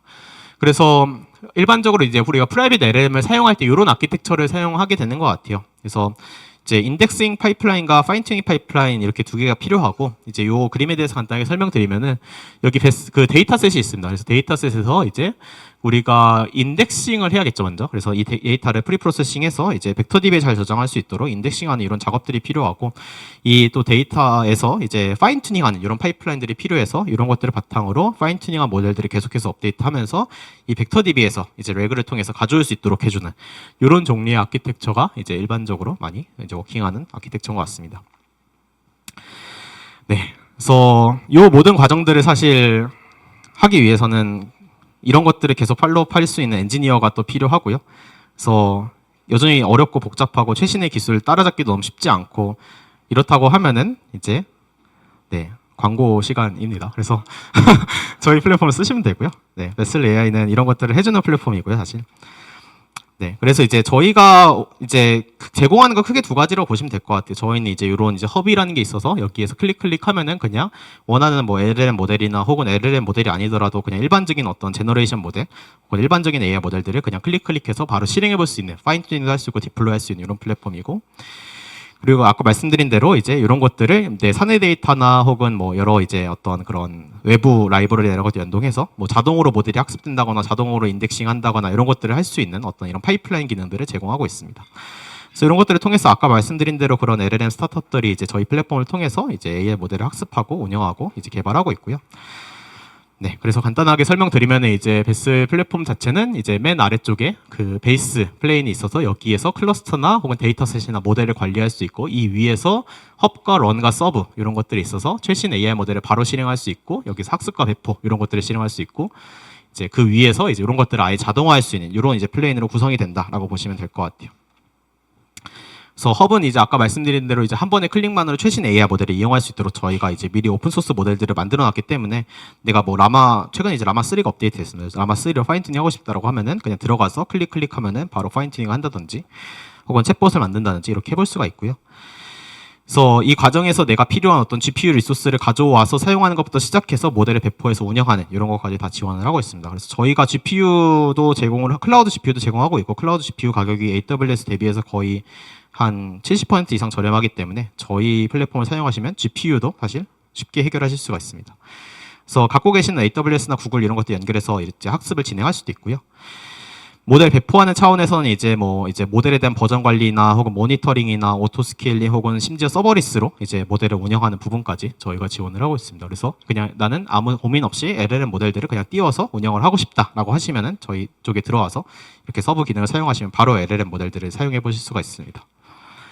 네, 그리고 말씀드린 대로 파이프라인 기능들을 통해서 이제 AI 모델 이제 이런 이제 아까 말씀드린 인덱싱 파이프라인이나 파인튜닝 파이프라인 이런 것들을 자동으로 운영하는 약간 이런 것들도 해보실 수가 있어요. 네, 그래서 뭐 LLM 에이전트 개발 이런 것들도 가능하고요. 네, 그래서 결국에 우리가 하고 싶은 것 중에 하나는 뭐 LLM 모델 오늘은 LLM 모델에 대해서 많이 설명을 했지만 이제 LLM 모델을 포함해서 그냥 수십 개 수백 개의 어떤 그런 SLLM들 이제 어떤 파인 튜닝된 SLLM들이 수백 개 수십 개가 그냥 우리 인프라 위에 자동으로 돌아가면서 여기 뭐 리랭커 모델이나 뭐 혹은 뭐 다른 모델도 있겠죠. 그래서 이런 것들을 운영해서 이제 그냥 우리가 이제 한 5년 안에 그냥 수백 개의 AI 모델이 자동으로 개발되고 운영되는 인프라를 구축할 수 있는 게 이제 우리가 흔히 그려야 되는 어떤 비전이다, 기술팀의 비전이다라고 생각을 하고요. 저희가 이런 것들을 도와줄 수 있는 플랫폼이다라고 보시면 될 것 같습니다. 네, 여기까지 해서 빠르게 발표를 마쳤고요. 네, 혹시 질문 받을 수 있는 시간이 있을까요, 저희가? 시간이 많이 부족해서 질문 하나 정도만 네, 받고 따로 연락 주시면 질문 답변해서 내드릴게요. 네, 질문 혹시 있으세요? 네, 질문 받겠습니다.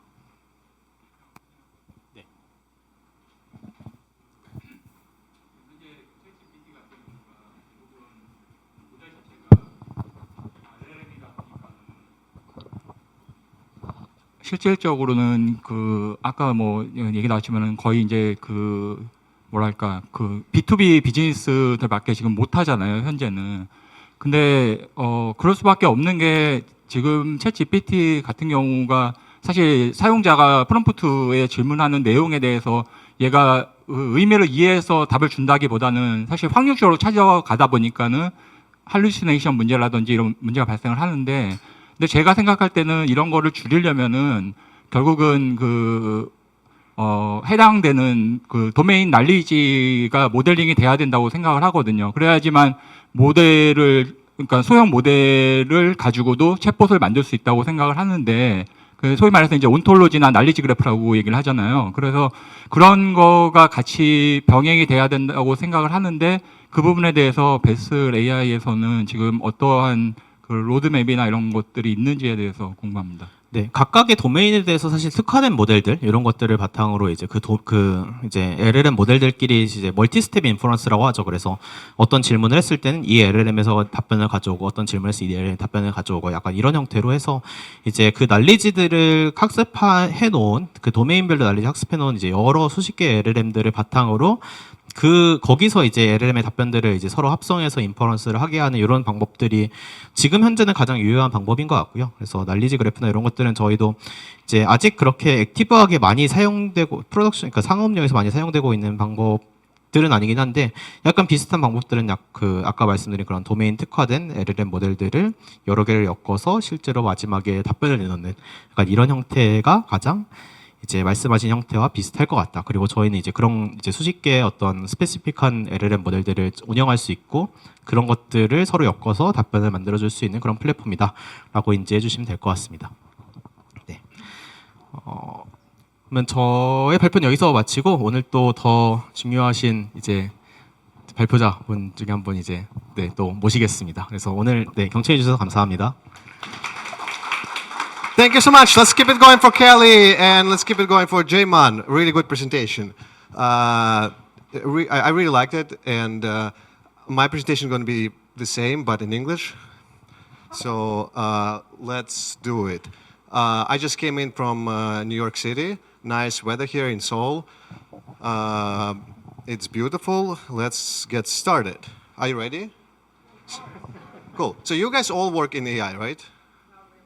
Not really? So you're not. What are you doing here? Huh? I'm working on a violin right now. Got it. So who here is not working for AI? Can you raise your hands? 1, 2, 2. Got it. Great. Okay. So my presentation is going to be really simple, and a lot of that Jayman already covered. So I'm going to go through the slides really fast. And the first part is like a recap. It's really fun. The second part is a little bit more heavy. And then in the end, because I'm going to go through it really fast, I'm going to demo you the product, Pinecone. And then you can ask me some questions. Sounds good? All right, let's do it. So how do you make it full screen? Got it. Cool. I'm so sorry, technical issue. Technology is so hard. Cool, yeah, sounds great.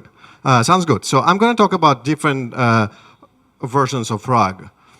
And let's do a little LLM recap just because it's fun. And I'm sure everyone already knows. So in 2002, ChatGPT blew up the internet and got to 100 million users in only 2 months, beating all the other LLMs. Or, sorry, not LLMs, all the other apps that existed. And then I did some homework while I was on my flight, and I just wanted to imagine like how really ChatGPT is popular. So I went to Google Trends and I compared ChatGPT and Taylor Swift, and I found out that ChatGPT became almost as popular as Taylor Swift in the United States. And then in one day, which was yesterday, ChatGPT was more popular than Taylor Swift. And then I thought, maybe, you know, in Korea, Taylor Swift is more popular. So I changed United States to Korea, and what do you think? No? Yes, exactly. So apparently Taylor Swift is not popular in Korea at all, but ChatGPT is very popular. And I thought maybe because in Korea people really like K-pop, it's much better than Taylor Swift, right? So I added BTS, and then this is what I've learned. I've learned that ChatGPT is more popular than Taylor Swift and BTS combined. Yeah, and so ChatGPT came out, and right after ChatGPT, everyone else came out with their model. Open source versions, closed source versions, Mistral, Facebook, this whole leaderboard of LLMs that they're being benchmarks. And as Jayman mentioned, our customers also used fine-tuned versions of smaller LLMs because it's more efficient, or they use just different versions of LLMs at the same time. So for some more important requests, it could be ChatGPT. For some small classification, it's the smallest model ever. And the AI is changing every day. So in December, I did another presentation in Tokyo, but now all those slides became obsolete. The speed of publishing is really spiking, so which means there's going to be more breakthrough, and it even reshapes how product works. For example, Meta, like talk to your documents, like assistant shape became really popular. And as Jayman mentioned already, so LLM is just a trained neural network. And it's very expensive to train. And for example, ChatGPT was trained on some Reddit data, some YouTube data, Wikipedia, etc. And then once it's done, sometimes ChatGPT doesn't know the answer and can't answer some difficult questions. So sometimes it says, I last updated half a year ago, so I don't know, or I don't have access to your proprietary data, or I hallucinate. But how do you teach LLM to know your data. Let's do a little vector recap. Who here doesn't know what vector is? Cool. Let's just skip this, right? So everything can be a vector, and then it's a multi-dimensional space where each dimension it's a feature, and then there could be many dimensions, right? But what I know for sure, if you stack all the vectors together, you'll get matrix. It's basically a new data structure that supports similarity, and you can. Similarity is like how close the vectors are together, and for example, in vector database, as previously mentioned as well, they live in a multi-dimensional space together, and you can retrieve the closest neighbors. So a semantic search is search by meaning, and so this way we can aware of the content. And for example, if you say Turkey trip, Turkey can mean different things, right? Turkey is a country, but also is this animal that people eat for Thanksgiving in America, right? So if I say Turkey trip, semantically, it has a meaning of a country, right? So it knows it's not Thanksgiving gravy oven, because it's very unlikely that you ride Turkey to Starbucks. And as mentioned earlier, we embed vectors, chunk out, and a lot of customers have a lot of unstructured data. Big companies have customer support, financial, all sort of different data. So they chunk in. There's a lot of ways to chunk the data and make it available in embedded to a vector database. And for example, Pinecone supports both dense and sparse vector. So this way, hybrid search is possible. And then you can retrieve your data by querying for top K and finding all the neighbors. And this way, we augment the query, and this is RAG. I should have compared to Taylor Swift. I didn't in the slide. And as mentioned earlier, it's not, it's very efficient, but there is a lot of techniques to improve the efficiency, because sometimes users are really bad at writing the query, and sometimes I type fast, and sometimes I just don't know what I want.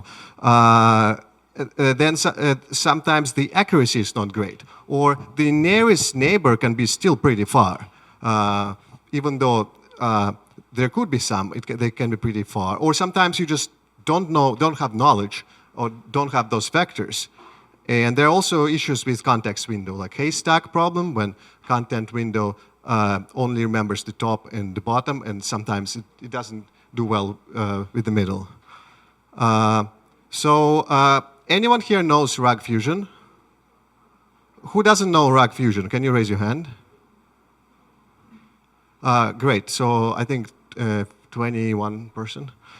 Great. That's fantastic. So RAG Fusion, using a prompt to generate similar queries to what you're asking.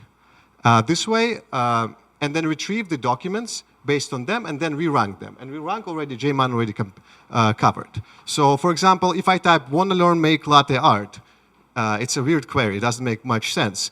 Then using this prompt, you are a helpful assistant that generates multiple search inquiries based on a single query, generate queries like this. It generates 4 better structured queries. And in this case, what RAG Fusion does, it retrieves documents from the original query as well as from newly generated queries, and then re-rank them, and then combine the most,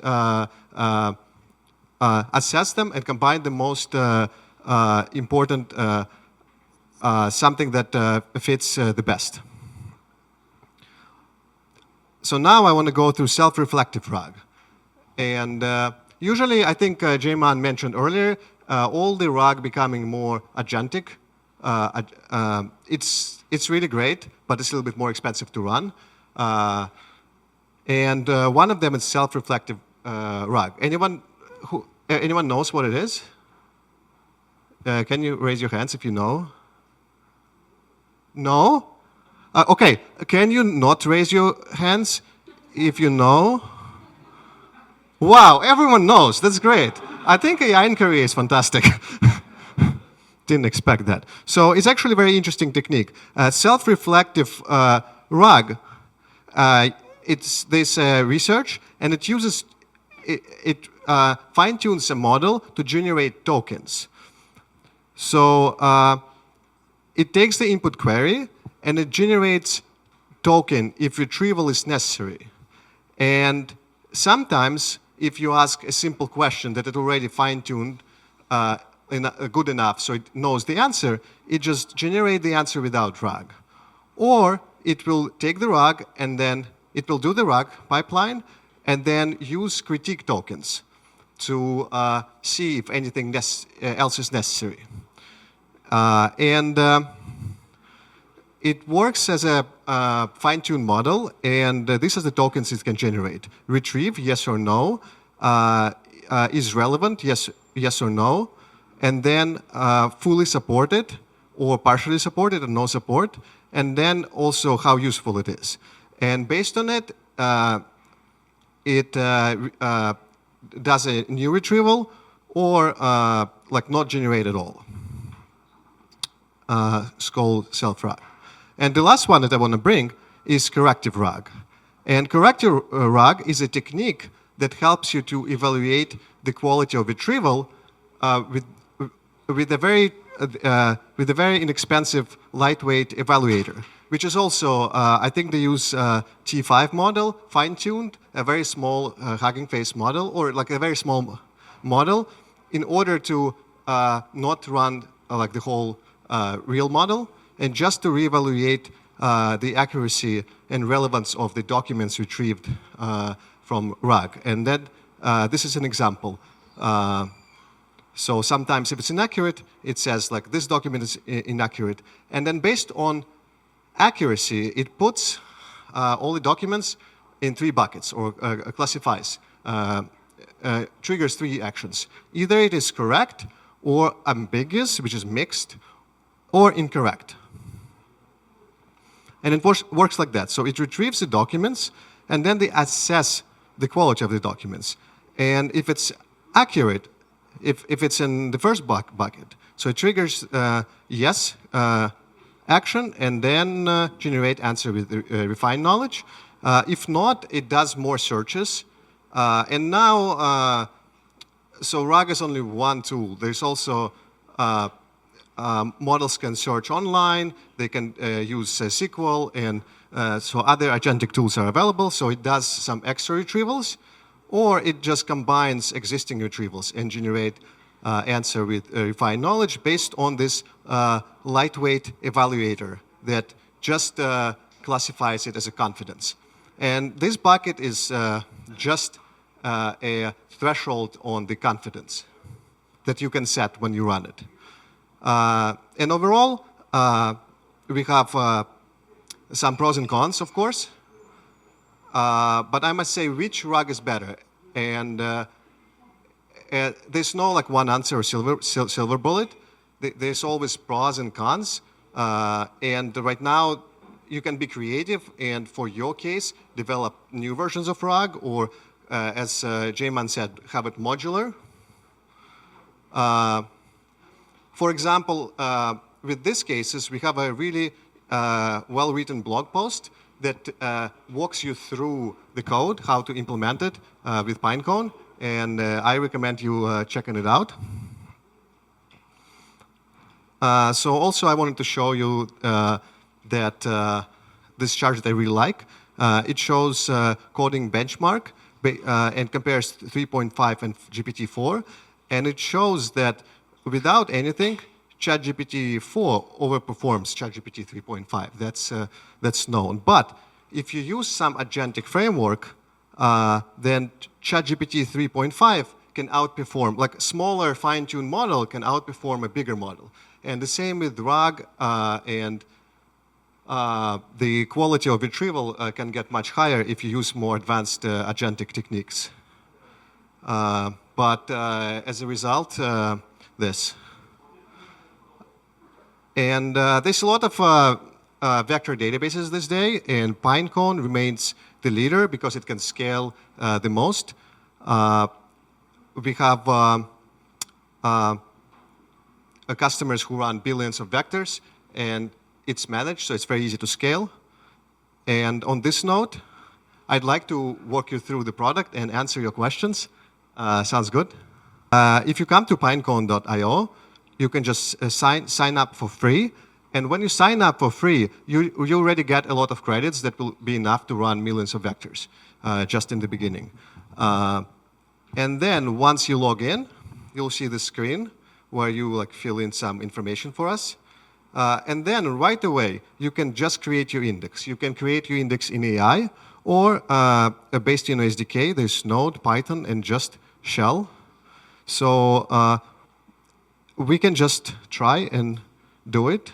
So an index is actually the index where you can store all your vectors. It has parameters, dimensions, like it could be 8, could be 2, or could be 1,000. And then I have to paste my key. So, but in Python, it's already right here. I'm going to deactivate this later. And right away, right after that, once you create the index, there's a quick link, so you can do a quick start and upsert right away. So you can see that here we upsert one vector, another vector, and then we query right away. So it's very easy to use, and it comes with free credit. And also it has a lot of enterprise features like SSO, RBAC, roles. It can run on private cloud. So, and we are constantly building more features and upgrading it. And on this note, thank you so much. And now, if you have any questions, I'll be happy to answer your questions. Thank you for your explanation. And then, can I install Pinecone on my local machine? So you cannot run on your local machine. You can run the SDK on the local machine. But right now, we only run in the cloud. And the reason is that if you have a little bit of vectors, it's easy to run on the machine. But once you have a lot of vectors, it's really hard to scale across the clouds, time zones, and it's actually one of the big things that Pinecone does, and a very large investment that we are doing into the well-run infrastructure that scales really well. So a part of the problem is those hashing, like algorithms, right? How to search vectors, etc. But the other part that is equally very hard is scaling it in the cloud. And that's why it's really hard to run a lot of vectors on the local machine. Very good question. Hi, I'm Chloe. Nice meeting you. So, I really enjoyed your explanation. Thanks for your information. But I have two questions actually. So you introduced 3 types of racks. So can I use? Should I choose one of them, or can I use the multiple of racks? That's a very good question. So you can use multiple RAGs, and they all do a little bit different things, right? For example, RAG Fusion makes the retrieval results better because it deconstructs the query to multiple queries, and then it retrieves based on multiple queries, and then it searches results based on each query. So it gives you a better retrieval from RAG. And then corrective RAG is a very inexpensive way to evaluate each of them as well. And the self-RAG, it's a little bit more sophisticated, but it makes it a little bit more dynamic. So you can combine actually all of them. And if you go to, I think Pinecone blog is one of the best blogs for RAG and semantic search. So if you go to advanced RAG techniques, there's actually like code examples, how combine all of them. And as you see, combining the methods. So it goes through all the methods that I mentioned and combines them together and brings the concrete code examples in Python. So if you want to play with it, you can just go to a Pinecone blog and just try it out. And I think there's a lot of resources on Pinecone that I really like. We also invest a lot of time into making good materials and writing blog posts and engaging the community. So I recommend you to check it out.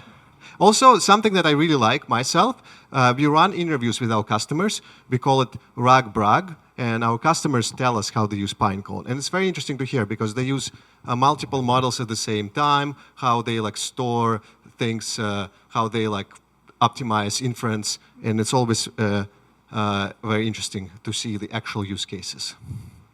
Very good question. So the second question is, I recently talked to Microsoft Azure team about RAG solution, and they introduced me their solution to generate the, like auto-generating the RAG, the vector DB for the RAG. So what's the difference between their solution and your solution? Sorry, they recommend you to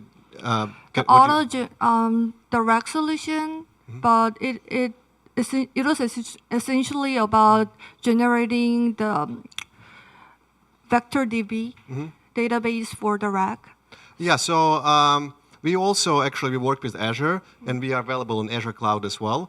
A lot of customers use us on Azure, and then for RAG, yeah, so that you can generate index. So it's actually also can be a very deep topic because I think we had we have namespaces, and you can enable multi-tenancy for your customers using Pinecone. So you can not only create like index per like project, you can also have like multiple customers using the same index, but have them namespaced. It's up to you. You can create one index per like RAG segment, or if you use the same embed model, you can somehow. But it's still it's free to create indexes. So Pinecone serverless, it only takes money for how much you use it, and it's a new thing. So you can generate like 1,000 indexes and use each index for different things, and it will be the same thing as it'll be like more mental separation. Thank you. Thank you very much.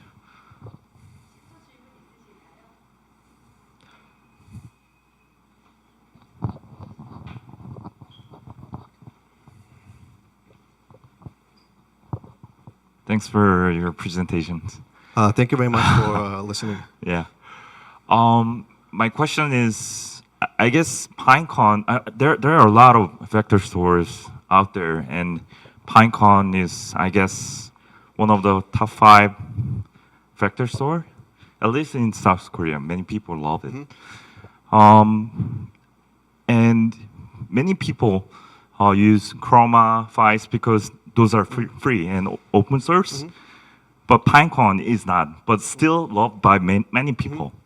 So my question is, what is your thought about this? Why people still pick the Pinecone over the other, even though they need to pay the service?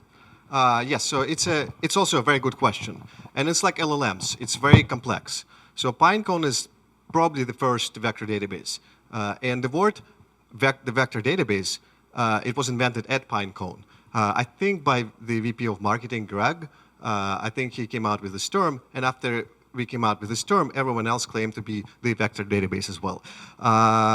There's a lot of complexity, and what Pinecone is really good at is scaling. So Chroma is based on what I hear and benchmarks.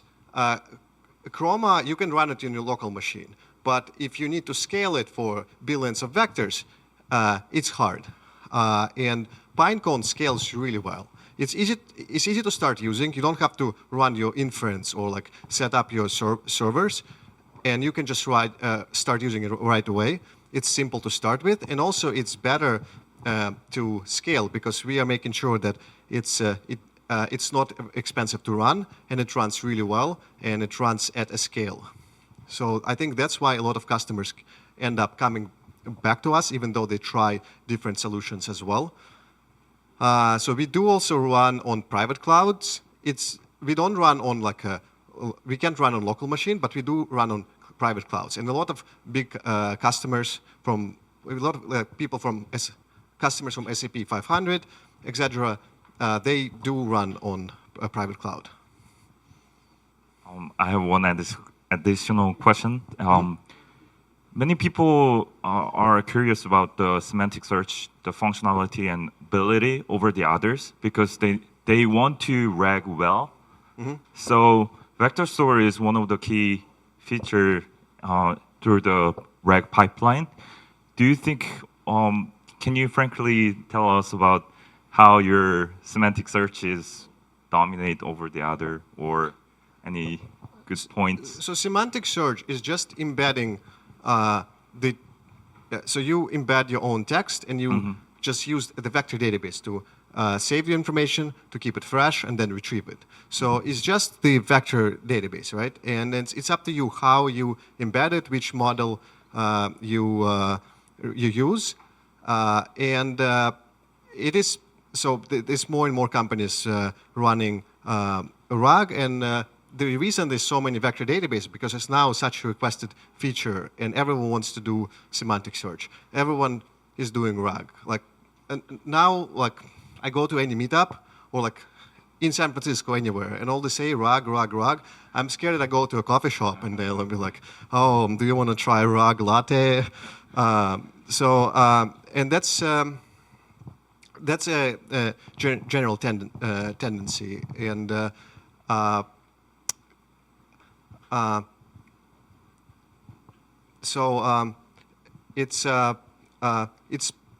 it's if you want to run RAG at a scale and index a lot of information, it's very easy to do with Pinecone. But semantic search itself is how you implement it. You can use all the different complex techniques with the multiple agents, or use just very simple semantic search based on your case, whichever is better. We are a vector store, but we want to make AI knowledgeable. Oh, okay. Thank you. Thank you for your question.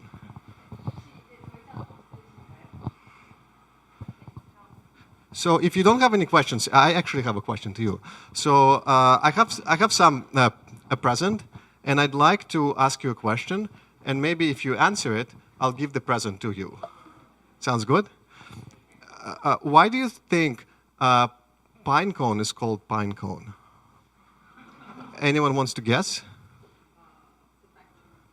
What about them? Great, you got it. Yeah? Yes, here you go. A special sticker from New York. Yes, post it on your laptop, tag Pinecone.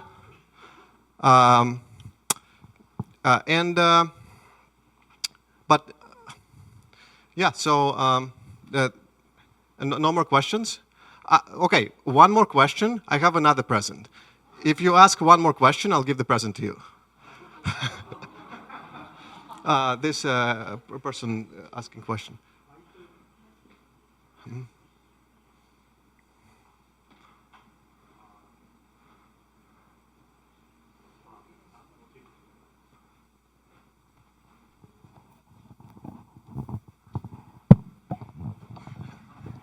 Thank you.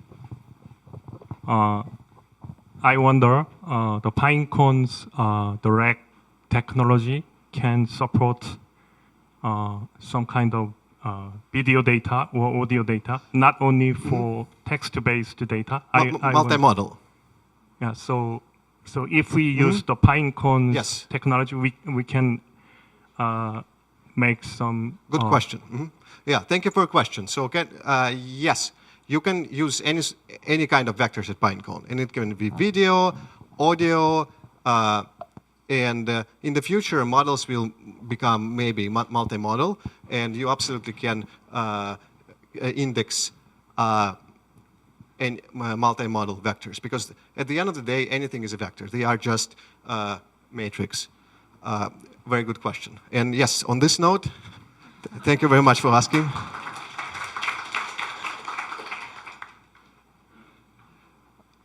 No more questions. Feel free to talk to me after this. And thank you very much. Let's also thank you to Vessel AI for having me. And thank you very much.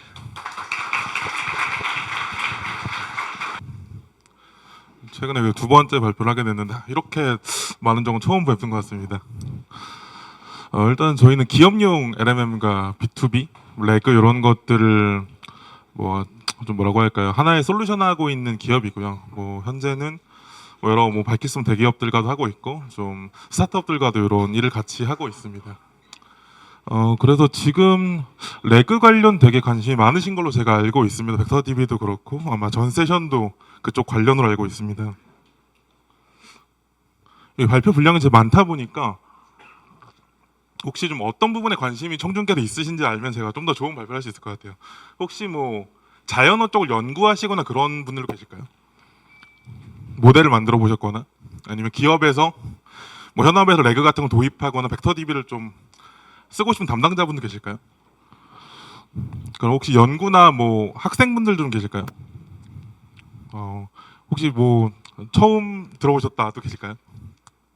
다 아시는군요. 그러면 어렵게 해보겠습니다. 일단 오늘 발표 제목은 좀 어드밴싱하니까 실제 최종 엔드 유저가 쓸만한 벡터DB와 그리고 벡터 정확히 서치죠. 그리고 LMM을 프로덕션 그레이드로 만들 때 좀 필요한 것들 그걸 좀 굉장히 좀 훑어볼 거고요. 보면 일단 저는 예전에 한번 창업을 했었고요. 어떻게 하다 네이버에 좀 매각을 하게 됐고 그때 토스나 뭐 이런 회사들 거치다가 사이오닉 AI로 회사를 좀 창업을 하게 됐습니다. 사실 왜 AI 관심이 뜨거울까? 잘 생각을 해봤습니다. 두 가지인 것 같아요. 하나는 일을 할 수 있는 사람이 좀 줄어든다. 데이터가 늘어난다. 이 두 가지 키워드일 것 같고요. 그리고 기업에서 정말 필요로 한다가 그럴 것 같습니다. 지금도 스타트업 생성 AI 쪽을 보면 한 100개 중에 한두 개 빼고는 전부 다 기업용 B2B 회사라고 보실 수 있고요. 뭐 크게는 데이터 생성이 있을 거고요. 또 하나는 기존 데이터에 축적된 것들을 잘 분석해내는 어떤 코어 인텔리전스의 좀 측면이 있을 것이다. 데이터브릭스나 스노우플레이크나 우리가 DB나 뭐 DW 데이터 웨어하우스라고 생각했던 업체들이 또 박차를 가하고 있는 것도 그런 부분일 수 있습니다. 그리고 결국 LMM이 뭐냐? 거대한 언어 모델이고 사실 이 친구가 하는 거는 여태까지 했던 말을 돌이켜서 잘 보고 굉장히 무식하게 하죠. 브루트퍼스하게 이제 올 어텐션 해가지고 그걸 조금 최적화한다 그래도요. 그리고 다음 단어를 예측합니다. 이거 가지고 AI가 돌고 있는 거예요. 전해를 보고 다음 거 하나를 맞추는 거죠. 사실 이게 트랜스포머라는 논문, 그러니까 Attention is all you need라는 논문이 이 구조를 이야기하고 사실 여기 저다 제가 한 분 빼고 모두 창업하신 걸로 알고 있어요. 그리고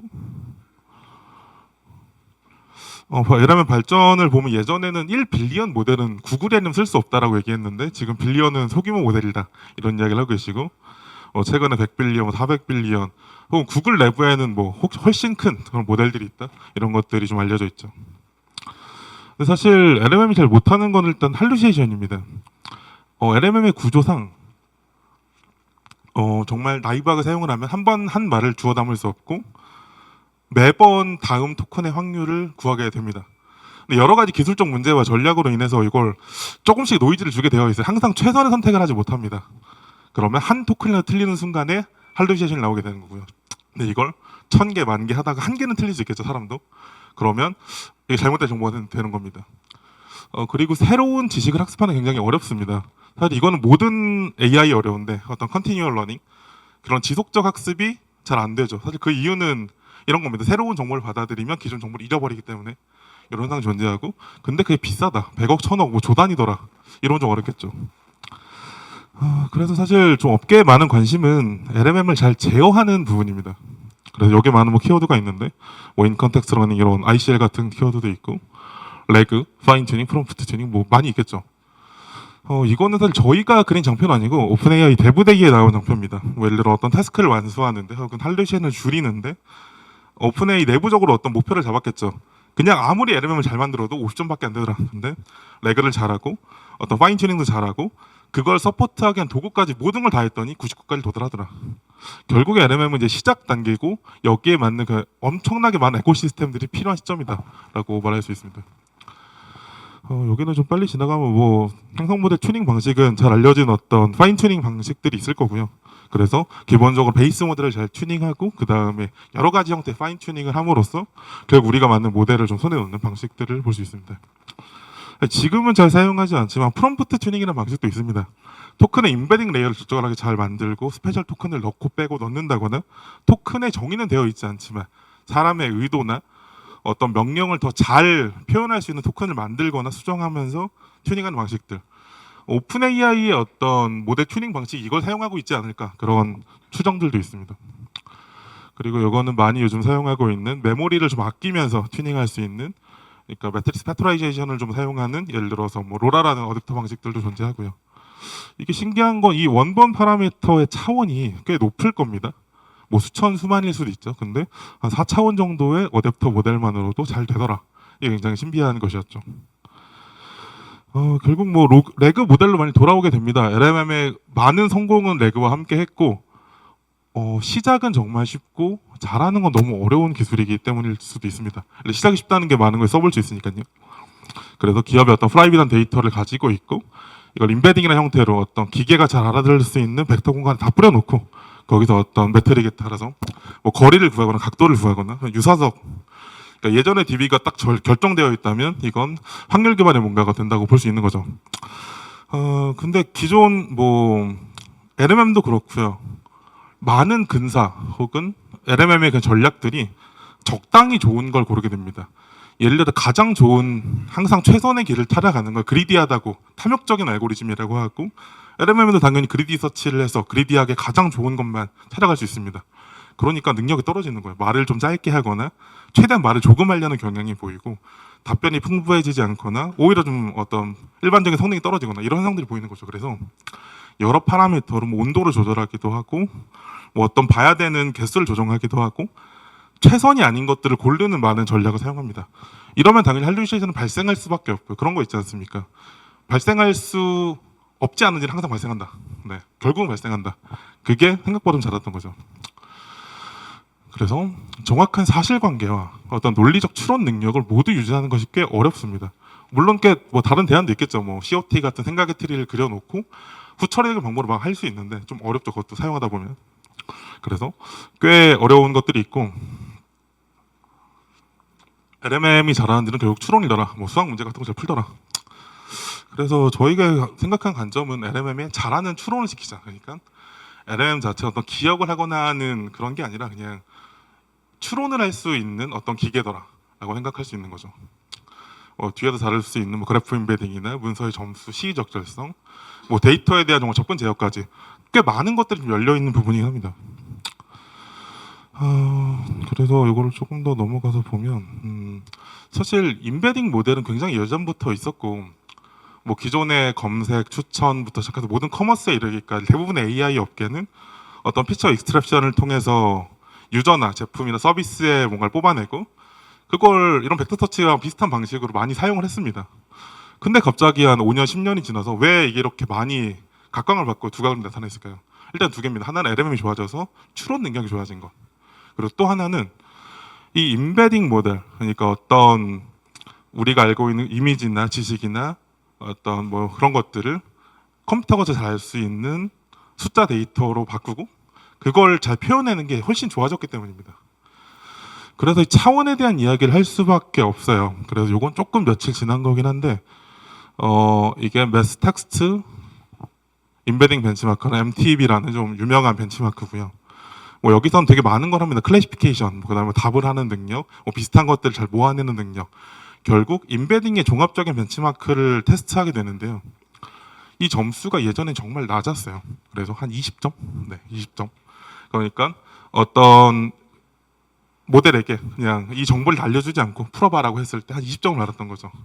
근데 이게 정말 데이터가 많아지고 모델에 많은 투자를 하고 심지어 LMM 모델을 좀 가공해서 사용한 임베딩 모델이 생기면서 비약적으로 점수가 올라갔습니다. 그래서 지금 글로벌 소타는 거의 한 70점 정도에 해당하는 점수를 받고 있고, 70점 정도 되는 것들을 여전히 100개 중에서 이제 한 30개 틀리는 거죠.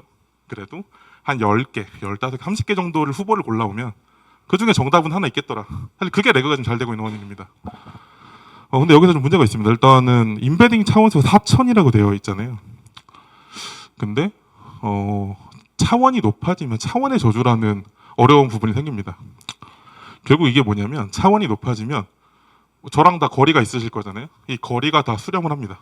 내가 봤을 때 모두가 같은 거리, 같은 각도, 같은 공간에 있는 것처럼 보이는 거죠. 이걸 조금 더 쉬울 줄 모르겠어서 설명을 해보면 사각형이 하나 있습니다. 여기 한 내접하는 원을 하나 생각해 볼게요. 그러면 이 사각형의 넓이와 원의 넓이가 비슷하겠죠. 그리고 차원을 하나 올려보겠습니다. 어떤 정육면체가 있고 그 안에 내접하고 있는 어떤 스피어, 구가 있을 수 있죠. 그래도 아직 꽤 공간이 괜찮을 것 같아요. 근데 단 10차원만 가도 이 내접하고 있는 구의 넓이가 거의 0에 가깝게 사라지고 이 바깥을 싸고 있는 그 큐브, 하이퍼큐브는 거의 무한처럼 발산을 하게 됩니다. 즉 다시 말해서 뒤에 뭐 수식으로도 얘기를 하겠지만 우리가 벡터 서치를 하는 되게 많은 방식은 내적이라는 걸 많이 이용해요. 내적의 성향성을 이용해서 어떤 두 개의 벡터가 서로의 엘리먼트 와이즈의 곱한 값을 잘 노멀라이즈 이런 걸 처리하는데 결국은 그 내적하는 벡터들이 그릴 수 있는 건 스피어 정도밖에 없습니다. 근데 걔는 0으로 수렴하고 있고 외부 공간은 거의 무한대로 발산하고 있는 거죠. 그래서 몇십 차원만 돼도 차원 공간에서 서로의 위치를 알기 어려워요. 근데 다시 여기서 돌아가면 되게 많은 벡터 서치는 이런 차원의 저주를 좀 피할 수 있는 차원 한 50차원, 60차원, 100차원, 커도 200차원 안쪽에 문제를 해결합니다. 근데 뒤에다 보면 4000차원이죠. 이미 이 근사 알고리즘, 그러니까 벡터 서치가 굉장히 비싼 알고리즘인데 그걸 저렴하고 좀 확률적으로 가급적 잘하게 하는 방식이 잘 안 된다고 있는 거죠. 안 되고 있는 거죠. 그리고 또 하나는 뭐 이런 부분도 있습니다. 레그를 해도 레그에 주어지는 데이터가 아무리 좋아도 내 상식과 다르면 잘 못하게 됩니다. 예를 들어 가위바위보를 하는데 주먹이 가위로 이길 수 있죠. 그 반대의 레그를 주면 잘 못하게 됩니다. 그래서 레그로 다 해결될 줄 알았던 건 이런 차원의 문제, 인프라의 문제, LMM에 대한 추론의 문제로 아직 조금 어려움이 있습니다. 그럼에도 불구하고 많은 걸 해결했습니다. 그리고 또 모델의 규모가 충분히 적절해야 ICL이 필요한, 그러니까 레그로 해서 즉시 배우고 즉시 추론하고 답하는 능력이 최대화되더라. 그러면 일단 뭐 인베딩에 대한 문제도 사실 남았습니다. 아까 말씀드린 것처럼 아직도 70점을 도달 못하고 있고 컨텍스트 길이의 문제도 있고요. 사실 또 하나는 이런 것도 있습니다. 멀티턴 인베딩이 굉장히 어려워요. 예를 들어서 전에 말했던 걸 레그로 찾았습니다. 한 턴이 지나면 또 다른 얘기를 할 거예요. 그러면 어떤 정보는 살려둘 것이며 어떤 정보는 둘 것이고 이 멀티턴에 대한 레그를 했을 때 인베딩 서치가 정말 잘 될 것이냐 해보신 분들 계시겠지만 잘 안 됩니다. 또 이런 것도 아까 전에 이런 게 있을 텐데요. 결국은 굉장히 적절한 컨텍스트를 계속 주입해주고 모델을 잘 레그에 맞게 만들고 결국 벡터 서치를 더 고도화하는 게 좀 많은 중요한 부분이죠. 그리고 결국은 모델 튜닝 영역으로 들어가게 됩니다. 인베딩 모델 튜닝하고 LM 모델도 튜닝하고 그 외에 필요한 굉장히 많은 검색, 추천, 알고리즘 튜닝을 하고 이런 것들을 적재력소에 배치하고 서비스하는 것도 꽤 문제더라. 이런 것들이 존재하고요. 10분 정도 지났습니다. 그래서 프롬프팅 자체는 사람으로 비교하면 어떤 단기 기억과 유사합니다. 결국 여기에다가 레그에 필요한 것도 넣는 거고 지침도 넣는 거고 여러 것들을 넣는 거죠. 그리고 어떤 슈퍼바이즈 파인 튜닝은 장기 기억에 좀 가깝습니다. 그래서 내가 수학 문제를 더 잘 푸는 능력, 사회적 어떤 현상을 외우는 게 아니라 이해하고 뭐 다음에 어떤 일이 있었지, 이런 일이 있었지 추론하는 능력, 이게 SFT에 뭐 해당하고요. 그리고 추가 모듈을 바랍니다. 아까 말씀드렸던 작은 어댑터만 달아서 튜닝하는 방법, 이런 것들이 존재하고요. 또 이런 것도 있습니다. 어떤 모델의 퓨전도 존재하고요. 모델을 좀 연결해서 압축하거나 혹은 어떤 유전 알고리즘의 그런 것들을 활용해서, 이건 사카나 AI라는 일본 회사가 아까 말씀 트랜스포머 논문에 저자기도 한데 그분이 대표가 이런 것들을 이야기를 하고 있고 저희가 최근에 써봤을 때 꽤 성능이 좋았습니다. 그래서 레그는 결국 어떤 느낌이냐면 오픈북을 하고 사람이 문제를 푸는 건 굉장히 비슷합니다. 그래서 근데 그렇잖아요. 저희가 오픈북을 한다고 모든 시험을 100점을 맞을 수는 없습니다. 그거 굉장히 비슷하고요. 또 여기서 아까 보면 인베딩 모델이 제가 말씀드렸잖아요. 한 200차원 정도에서 굉장히 최적화되어 있다. 기존의 벡터 DB. 어떤 모든 알고리즘, 그러니까 사실 이건 자연의 문제이기 때문에 해결은 어렵습니다. 그리고 요즘 소타를 보면 거의 4000차원 정도는 이야기를 하고 있더라. 이것도 다시 좀 더 보면 결국 차원이 커질수록 데이터가 기하급수적으로 많이 필요하다는 부분 존재하고요. 이건 또 다른 얘기지만 아까 말씀드린 부분이 하나 있습니다. 차원의 저주의 원래 정의는 고차원일 때 가장 나랑 멀리 있는 어떤 임의 한 점, 가장 멀리 있지 않은 가장 가까운 임의 한 점의 길이가 b로 따라서 1로 수렴한다는 거예요. 그러니까 서로를 구별할 수 있는 능력이 사라지는 겁니다. 근데 그 비율을 봤을 때 결국 1000차원에서 거의 사라진다고 할 수 있죠. 하지만 우리는 소타 모델들이 거의 4000대라는 걸 알고 있고요. 사실 저희는 3만 차원 이상 임베딩을 사용을 하고 있습니다. 그 이유는 뒤에서 말씀을 드릴 텐데. 네, 그래서 뭐 이런 내용들이 있고요. 아까 말씀드린 뭐 하이퍼스피어와 큐브의 관계들. 사실 뭐 저희만 주장하는 것들은 아니고 이건 학계에서도 좀 알려져 있는 부분입니다. 그래서 이 어떤 데이터 셋들을 좀 높은 차원에서 잘 못하고 있다더라. 이런 것들이 존재하고 보통 근사하는 알고리즘은 정확도와 속도를 트레이드오프하게 되어 있습니다. 그래서 정확할수록 늦어지고 좀 덜 정확할수록 빨라지겠죠. 그래서 이건 굉장히 비슷한데요. 파인콘도 당연히 그럴 거고 비슷한 제품인 뭐 밀버스나 퀴드란트나 이런 것도 굉장히 비슷한데 재현도를 최대까지 올리면 보통 알려진 그 처리량분의 한 20분의 1 혹은 100분의 1까지 떨어지는 현상들이 있습니다. 사실 이건 이 자체가 연산이 무겁기 때문인 거죠. 근데 아까 말씀드린 것처럼 소타 임베딩들이 제공하는 차원수와 아직 벡터와는 미스매치가 있다. 네, 그래서 저희가 보는 좀 문제의식 중 하나고 이거는 뭐 저희만 주장하는 게 당연히 아니고 애플에서도 이런 것들 잘하기 위한 어떤 하드웨어나 알고리즘들에 관심이 많이 있습니다. 그리고 뭐 엔비디아에서 당연히 이런 알고리즘을 공개하고 있고요. 그리고 저희가 좀 생각한 것 중 하나는 그러면 이 미래에는 이 벡터 검색만 하는 좀 하드웨어가 좀 필요하겠다.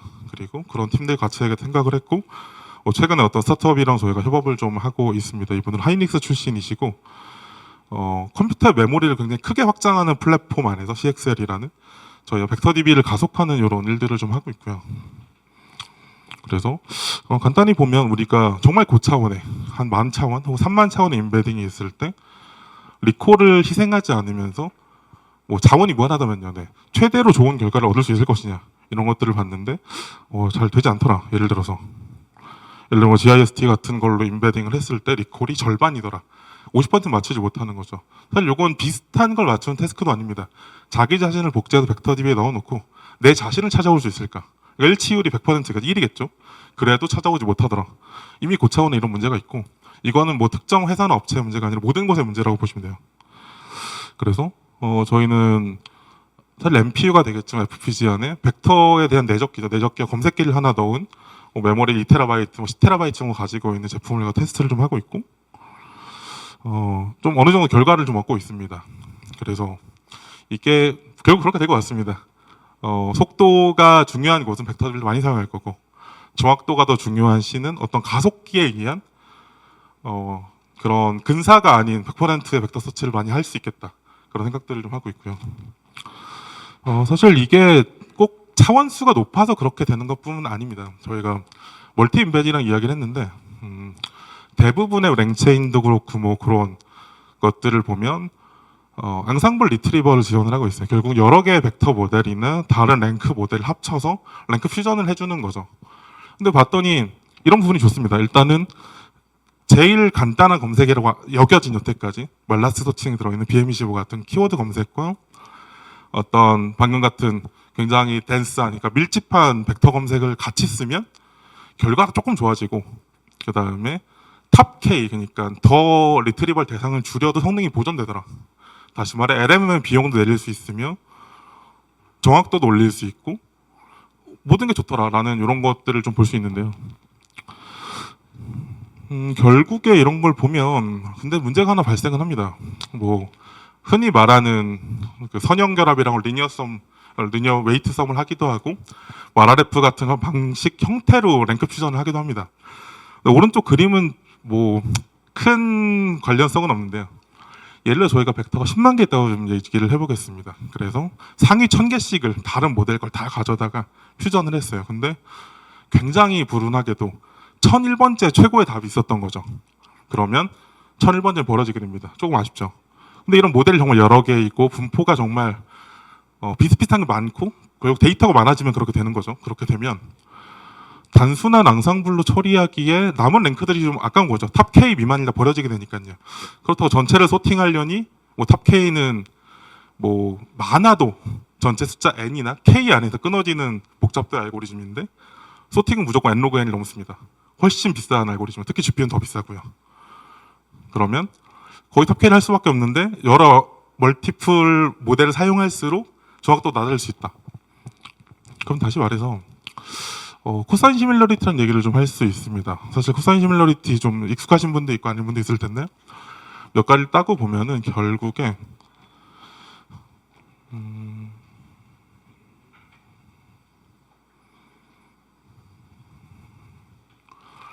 수식에서 좀 애매한 부분을 빼고 밑에 걸로 보겠습니다. 결국에는 각 벡터를 자기의 길이로 나눠서 1로 만들고 길이를 1로 만들고 그 두 개의 내적밖에 없습니다. 그래서 결국은 내적은 어떤 선형적인 연산으로 볼 수 있기 때문에 각각에 대해서 어떤 미리 상수를 곱할 수 있어요. 이 이야기를 갑자기 왜 하느냐? 자, 그러면 저에게 세 개의 인베딩 모델이 하나 있다고 가정을 해보겠습니다. 하나는 범용 리트리버고, 하나는 저희 고객사에 좀 특화된 인베딩 모델이고, 하나는 한국어 어휘에서도 원형과 동사에 대한 뭐 리트리버 모델이라고 생각을 해보겠습니다. 그걸 다 벡터화했습니다. 근데 이 세 개 결과를 다 합치면 내적의 성형성에 의해서 만약 최고의 결과라고 하면 왼쪽이 1이 나올 거고요. 마이너스 1 사이니까. 요것도 1이 나올 거고요. 이쪽도 1이 나올 겁니다. 그러면 총점은 몇 점일까요? 최고 점수 3이겠죠? 근데 이 벡터를 전부 다 컨캣해서 합쳐서 한 번에 계산을 해도 동일한 결과입니다. 벡터 DB에 단순히 우리가 사용하는 모든 벡터를 컨캣해서 집어넣고 계산을 하더라도 아까 탑K의 문제가 사라진 채로 멀티 인베딩의 앙상블이 완료된 마지막 결과를 받을 수 있다는 거죠. 그러니까 연산이 이렇기 때문에 가능한 거죠. 근데 저희가 볼 때는 이 고객사에 할 때는 저희 고객사 요 인베딩이 더 중요해요. 여기 가중치를 줄 수 있겠죠. 이 친구는 가중치가 2고 얘는 각각 0.5입니다. 정말 그냥 엘리먼트 와이즈하게 상수를 더 곱해주는 겁니다. 그리고 결과를 하게 되면 최대 2점짜리 앙상블의 결과가 나오게 되는 거죠. 자, 그러면 이런 의문이 드실 수 있어요. 혹시 전공을 하셨거나 수학 쪽에서 뭐 이런 대수를 좋아하신다면 우리가 정말 벡터 문제를 푸는 게 맞을까? 행렬 문제로 그냥 수들을 나열하고 푸는 게 아닐까? 공간적 특성이 점점 희미해진다고 말씀드릴 수 있는 겁니다. 다시 말해서 저희가 하는 많은 방식들은 멀티 인베딩을 사용하고 있고 거기에 적당한 앙상블러를 하나의 반도체, 하나의 칩, 하나의 어떤 컴퓨팅 페이로드 하나 집어넣고 파이프라인 집어넣고 최대한 가속할 수 있다. 사실 그렇게 되면 벡터의 근사연산은 더 잘 안 되게 된다. 그럼 전용 하드웨어가 좀 더 필요할 수 있죠. 사실 여기는 뭐 그냥 저희가 간단히 적어놓은 건데요. 그래서 높은 차원은 벡터 DB에 좀 어울리지 않고 근데 현대에는 좀 필요하고 그렇다고 정말 여러 벡터를 인베딩 하자니 또 어려운 부분이 존재하고 그래도 굉장히 많은 접근이 좀 필요할 것 같습니다. 저는 토스에서도 비슷한 시스템을 만든 적이 있는데 거기서 벡터 DB를 전혀 사용하지 않았어요. 왜냐하면 인베딩 모델을 구하는 모델과 벡터 DB에 내적하는 것들 하나의 모델 그래프로 만들어 놨고 사실 그 파이프라인에 숨겨지는 거죠. 그래서 결국은 뭐 어떤 벡터 인덱스가 리트리브할 때 나오긴 하겠으나 GPU 안에 돌아가는 연산 중 하나일 뿐이고 사실 벡터 DB가 필요하진 않았었습니다. 네.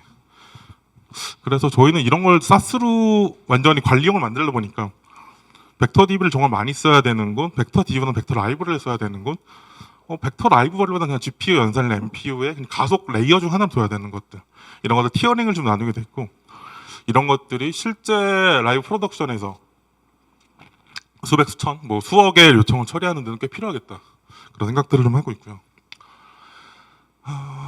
네, 그래서 저희는 뭐 이런 제품을 만들고 있습니다. 그래서 고객의 문서를 집어넣고 멀티턴을 잘 응답을 해주면서 그 안에 모델을 튜닝해주고 혹은 모델에 대해서 데이터를 생성해주거나 인베딩 모델, 뭐 하이드라고 불리는 가상 모델 생성 모델, 적합한 AI 모델, 적합한 에이전트 모델 이런 것들 매니저를 하고 있고 이게 꽤 많은 회사에 필요하다는 걸 좀 알게 됐습니다.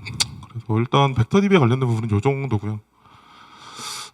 사실 저희가 주제가 하나 더 있었는데 이 벡터 DB를 실제로 좀 운영을 하려다 보니까 상당히 많은 문제가 또 있었습니다. 파이콘 같은 매니저 서비스 굉장히 좋지만 뭐 밀버스도 있을 거고 공개된 것 중에는요.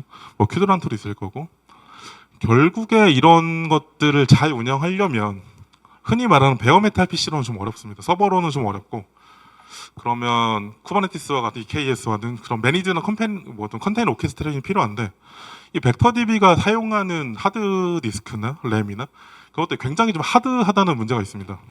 그래서 보통은 각각의 컨테이너들이 어떤 상태를 없애고 뭐 PV 그러니까 뭐 프로비저닝된 볼륨을 만들거나 어떤 오브젝트 스토리지 뭐 S3 같은 게 있겠죠. 그런 것들 마운트 사용을 하게 되는데 뭐 여기 많이 있습니다. 뭐 애저 볼륨도 있고 셰프도 있고 뭐 저희 뭐 아이스카시 이런 것도 있고 NFS도 있고 이런 것들을 기본적으로 쿠버네티스 지원을 해주고 있습니다.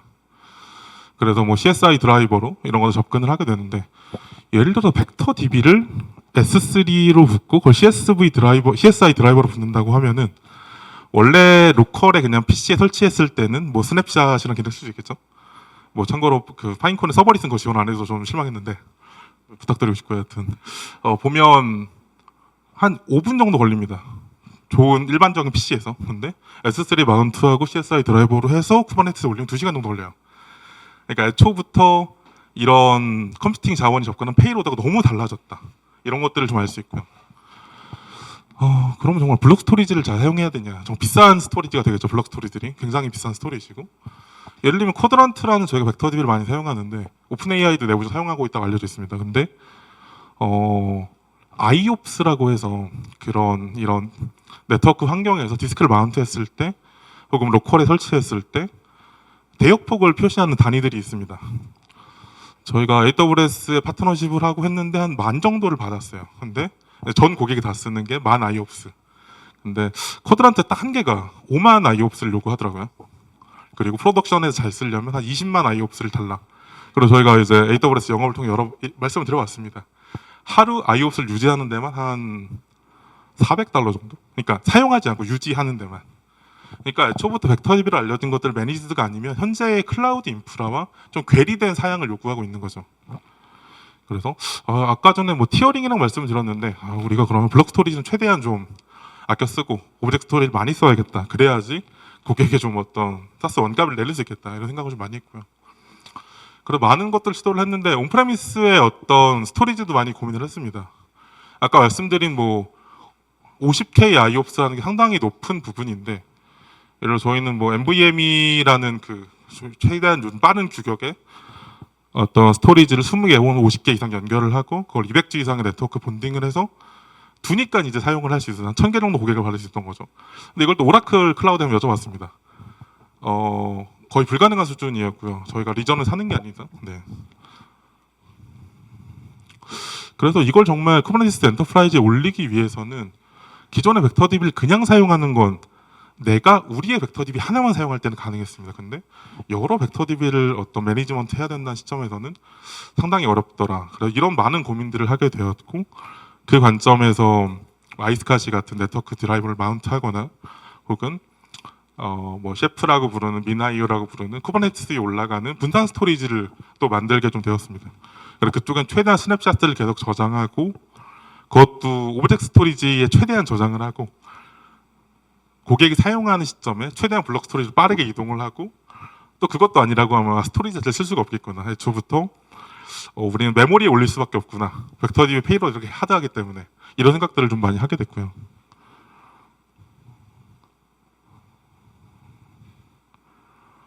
그래 오픈소스 벡터 DB들을 사용하시더라도 이게 프로덕션 그레이드로 보내서 오케스트를 하신다는 게 굉장히 불가능할 수 있겠다.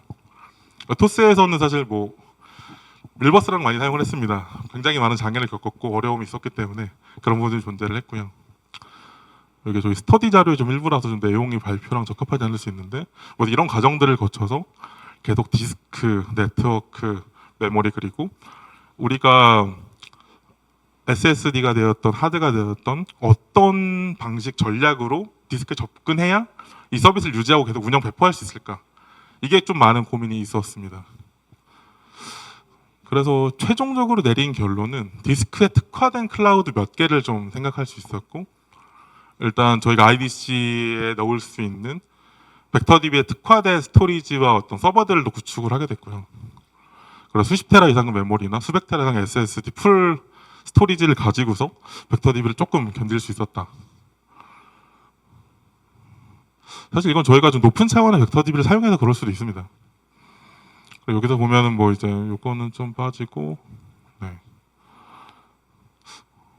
여기 뒤쪽이 좀 중요한데 그래서 쿼드란트가 권장하는 벡터 DB는 뭐 50K 정도 되고, 뭐 사실 비슷한 제품들 다 비슷합니다. 네. 그리고 실제 디스크를 저 정도 그냥 한 리전에 허락받는 데는 하루에 $135가 좀 필요해요. AWS 기준으로. 그러면 하나도 사용하지 않더라도 한 달에 뭐 $4,000 이상이 나가는 거죠. 이걸 그냥 보유하고 있는 비용만입니다. 그리고 멀티파드를 뭔가 한다거나 우리 여태까지 했던 뭐 잘 되는 벡터DB의 레그 스냅샷을 복제한다거나 이런 것들도 거의 불가능할 정도로 하드한 부분이 있고요. 그리고 예를 들면 백업한다거나 스케일 아웃한다거나 이런 것들도 꽤 어려울 수 있습니다. 벡터DB에서 좀 차원이 높아지면 실제 원본 데이터는 80기가 정도 될 텐데 한 이걸 10개로 레플리카를 스케일 다운 하고 싶어요.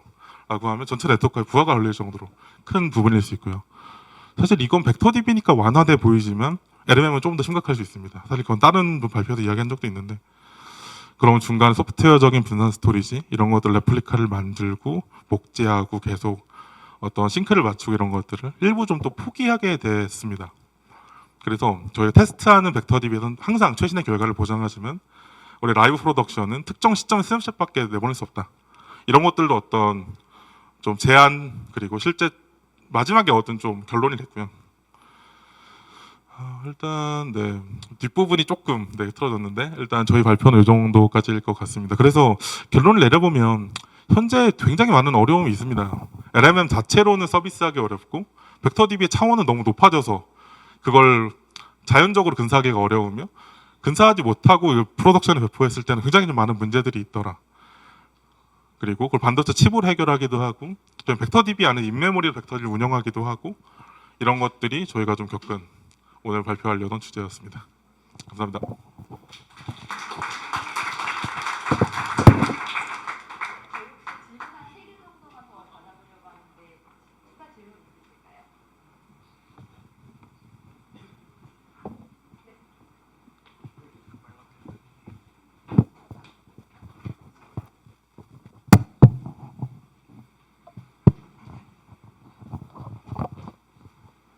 오늘 주제였던 어떤 벡터 서치에 대해서 개인적으로 갖고 있던 생각인데요. 기본적으로 벡터 서치 갖고 있는 문제 중 하나가 기본적으로 모든 들어간 값에 대해서 인베딩을 해줘야 되기 때문에 이걸 한번 검색할 때마다 노드가 너무 크고 또 두 번째로 그 벡터 인베딩을 통해서 하는 거니까 이거를 어떤 유사도를 측정하는데 너무 한계가 있다라는 부분이 있어서 현재 제가 알기로 그래프DB를 이용한 어떤 벡터 서치 이런 것들도 나오고 있는 걸로 알고 있거든요.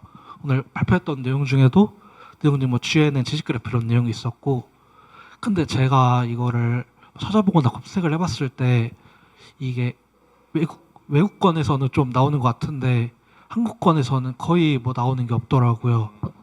이게 그냥 뭐 일반 지식 그래프 일반 어떤 벡터DB보다 그냥 쓰기가 어려워서 안 쓰는 건지 아니면 그냥 어떤 이유에서 안 쓰는 건지 궁금합니다.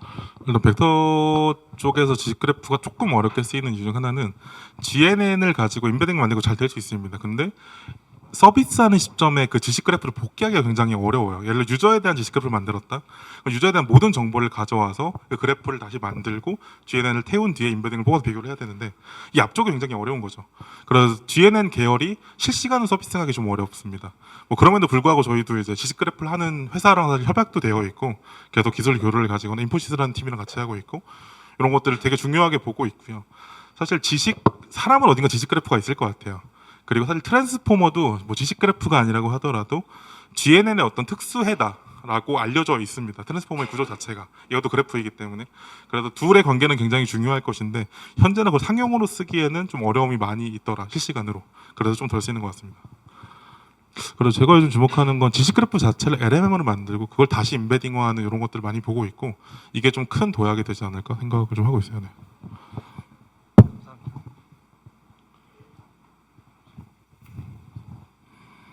네, 질문을 하셨는데 뭐 상품은 없으시네요. 네,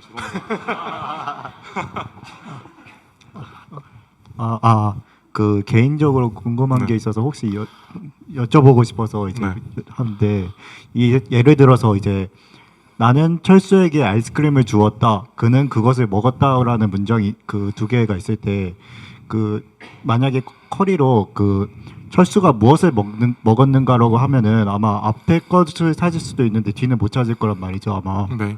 근데 이제 사람은 이제 그게 무슨 뜻인지 알잖아요. 뒤에 문장이. 네. 근데 그러면은 이제 그하고 철수하고 그것하고 아이스크림을 매칭시킬 수 있는 그런 기술이 되는지 아니면 이제 특수한 방법이 필요한지 여쭤보고 싶어요.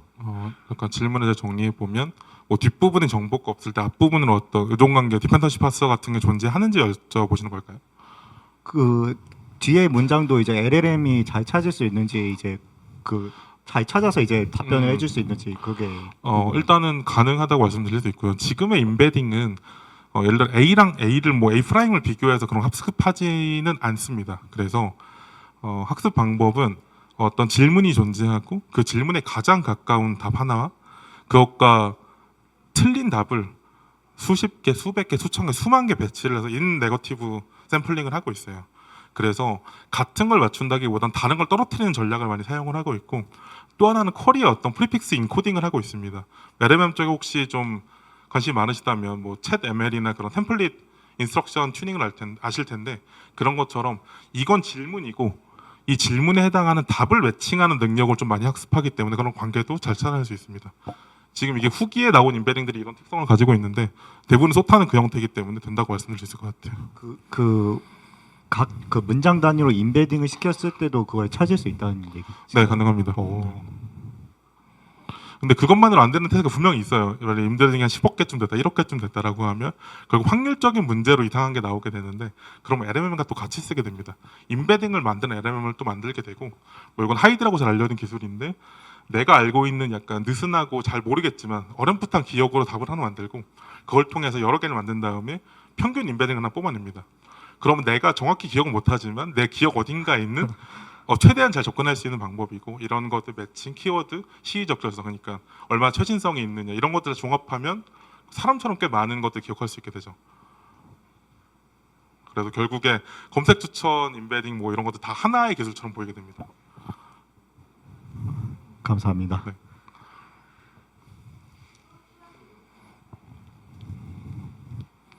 죄송합니다. 선물은 제가 없어가지고 저를 주신다는 거였나요 혹시? 예, 발표 잘 들었습니다. 고객사의 그 프로덕트 관점으로 그 납품을 하신 것 같은데, 네. 벡터 DB의 데이터를 많이 학습시켜서 많은 데이터를 보여주는 것도 중요하지만, 고객사 입장에서는 이제 권한이라든지 그 뭐 부서별로 이렇게 권한돼서 제한된 정보를 이렇게 줘야 되는 부분하고요. 맞습니다. 네. 그리고 또 데이터를 잘못 학습했을 때 벡터 데이터를 또 지워야 되는 이슈가 있는데, 그런 부분 또 어떻게 해결하셨는지 좀 궁금하거든요. 네, 일단 저희가 매니지 서비스 지원하는 되게 많은 부분이 벡터에 대한 매니지드라고 보시면 될 것 같고요. 유저 인터페이스로 벡터를 지우거나 수정하는 기능을 최대한 자동화를 하고 있습니다. 그리고 어떤 고객사의 권한 관리도 좀 많이 버킷이라는 단위로 나누고 있고, 예를 들어 회계팀이 알아야 되는 정보가 있을 텐데 인사팀은 몰라야 되는 정보도 있을 수 있는데, 예를 들어서 근데 그런 것들을 다 알고서 답변을 해주는 문제가 생길 수 있겠죠. 그래, 그런 것들을 저희가 워크스페이스와 버킷 단위로 관리를 하고 있고, 이런 부분에 좀 많이 고민을 하고 있습니다. 그럼 질문할 때 이미 이제 버켓을 지정해서 질문을 한다는 말씀이시죠? 맞습니다. 맞습니다. 여기 적어놨던 게 이런 부분입니다. 데이터의 접근 제어에 대한 부분.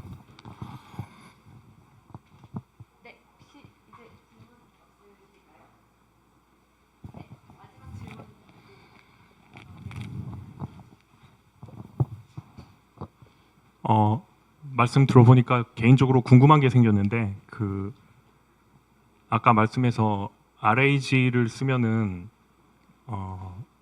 벡터 공간에 임베딩을 해서 사용을 하신다고 했는데, 제가 알기로 그 신경망의 학습을 시킬 때 그 프리트레인을 시킬 때도 이미 벡터로 임베딩 시켜서 트레이닝을 하는 걸로 알고 있거든요. 근데 이미 트레이닝을 했는데 또 벡터 DB를 따로 만들어서 하는 건 제가 생각할 때는 이중 부담이 생기는 것 같아요, 개발자 입장에서는.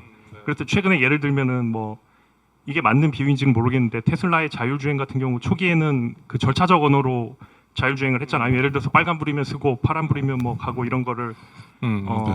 절차적 언어로 했다가 최근에 전부 다 수십만 라인을 다 지우고 엔드 투 엔드라고 해서 완전히 신경망으로 처음부터 끝까지 동작하게 만들었거든요. 인간의 가공이 들어가지 않게끔. 그러면은 제 이제 궁금증은 엔드 투 엔드 기술이랑 이 RAG 기술이라는 것은 두 가지가 상반된 것 같거든요. 그러니까 신경망이 충분히 발달하고 GPU랑 신경망 모델이 충분히 강력해지면 결국 RAG라는 기술은 점차 사라질 수도 있지 않을까라는 궁금증이 들거든요. 일단 제가 빨리 답변을 드릴게요. 그 임베딩을 사용할 수 있습니다. 사용할 수 있고 초큰의 그러니까 LMM의 가장 마지막 아웃풋을 사용할 수 있습니다.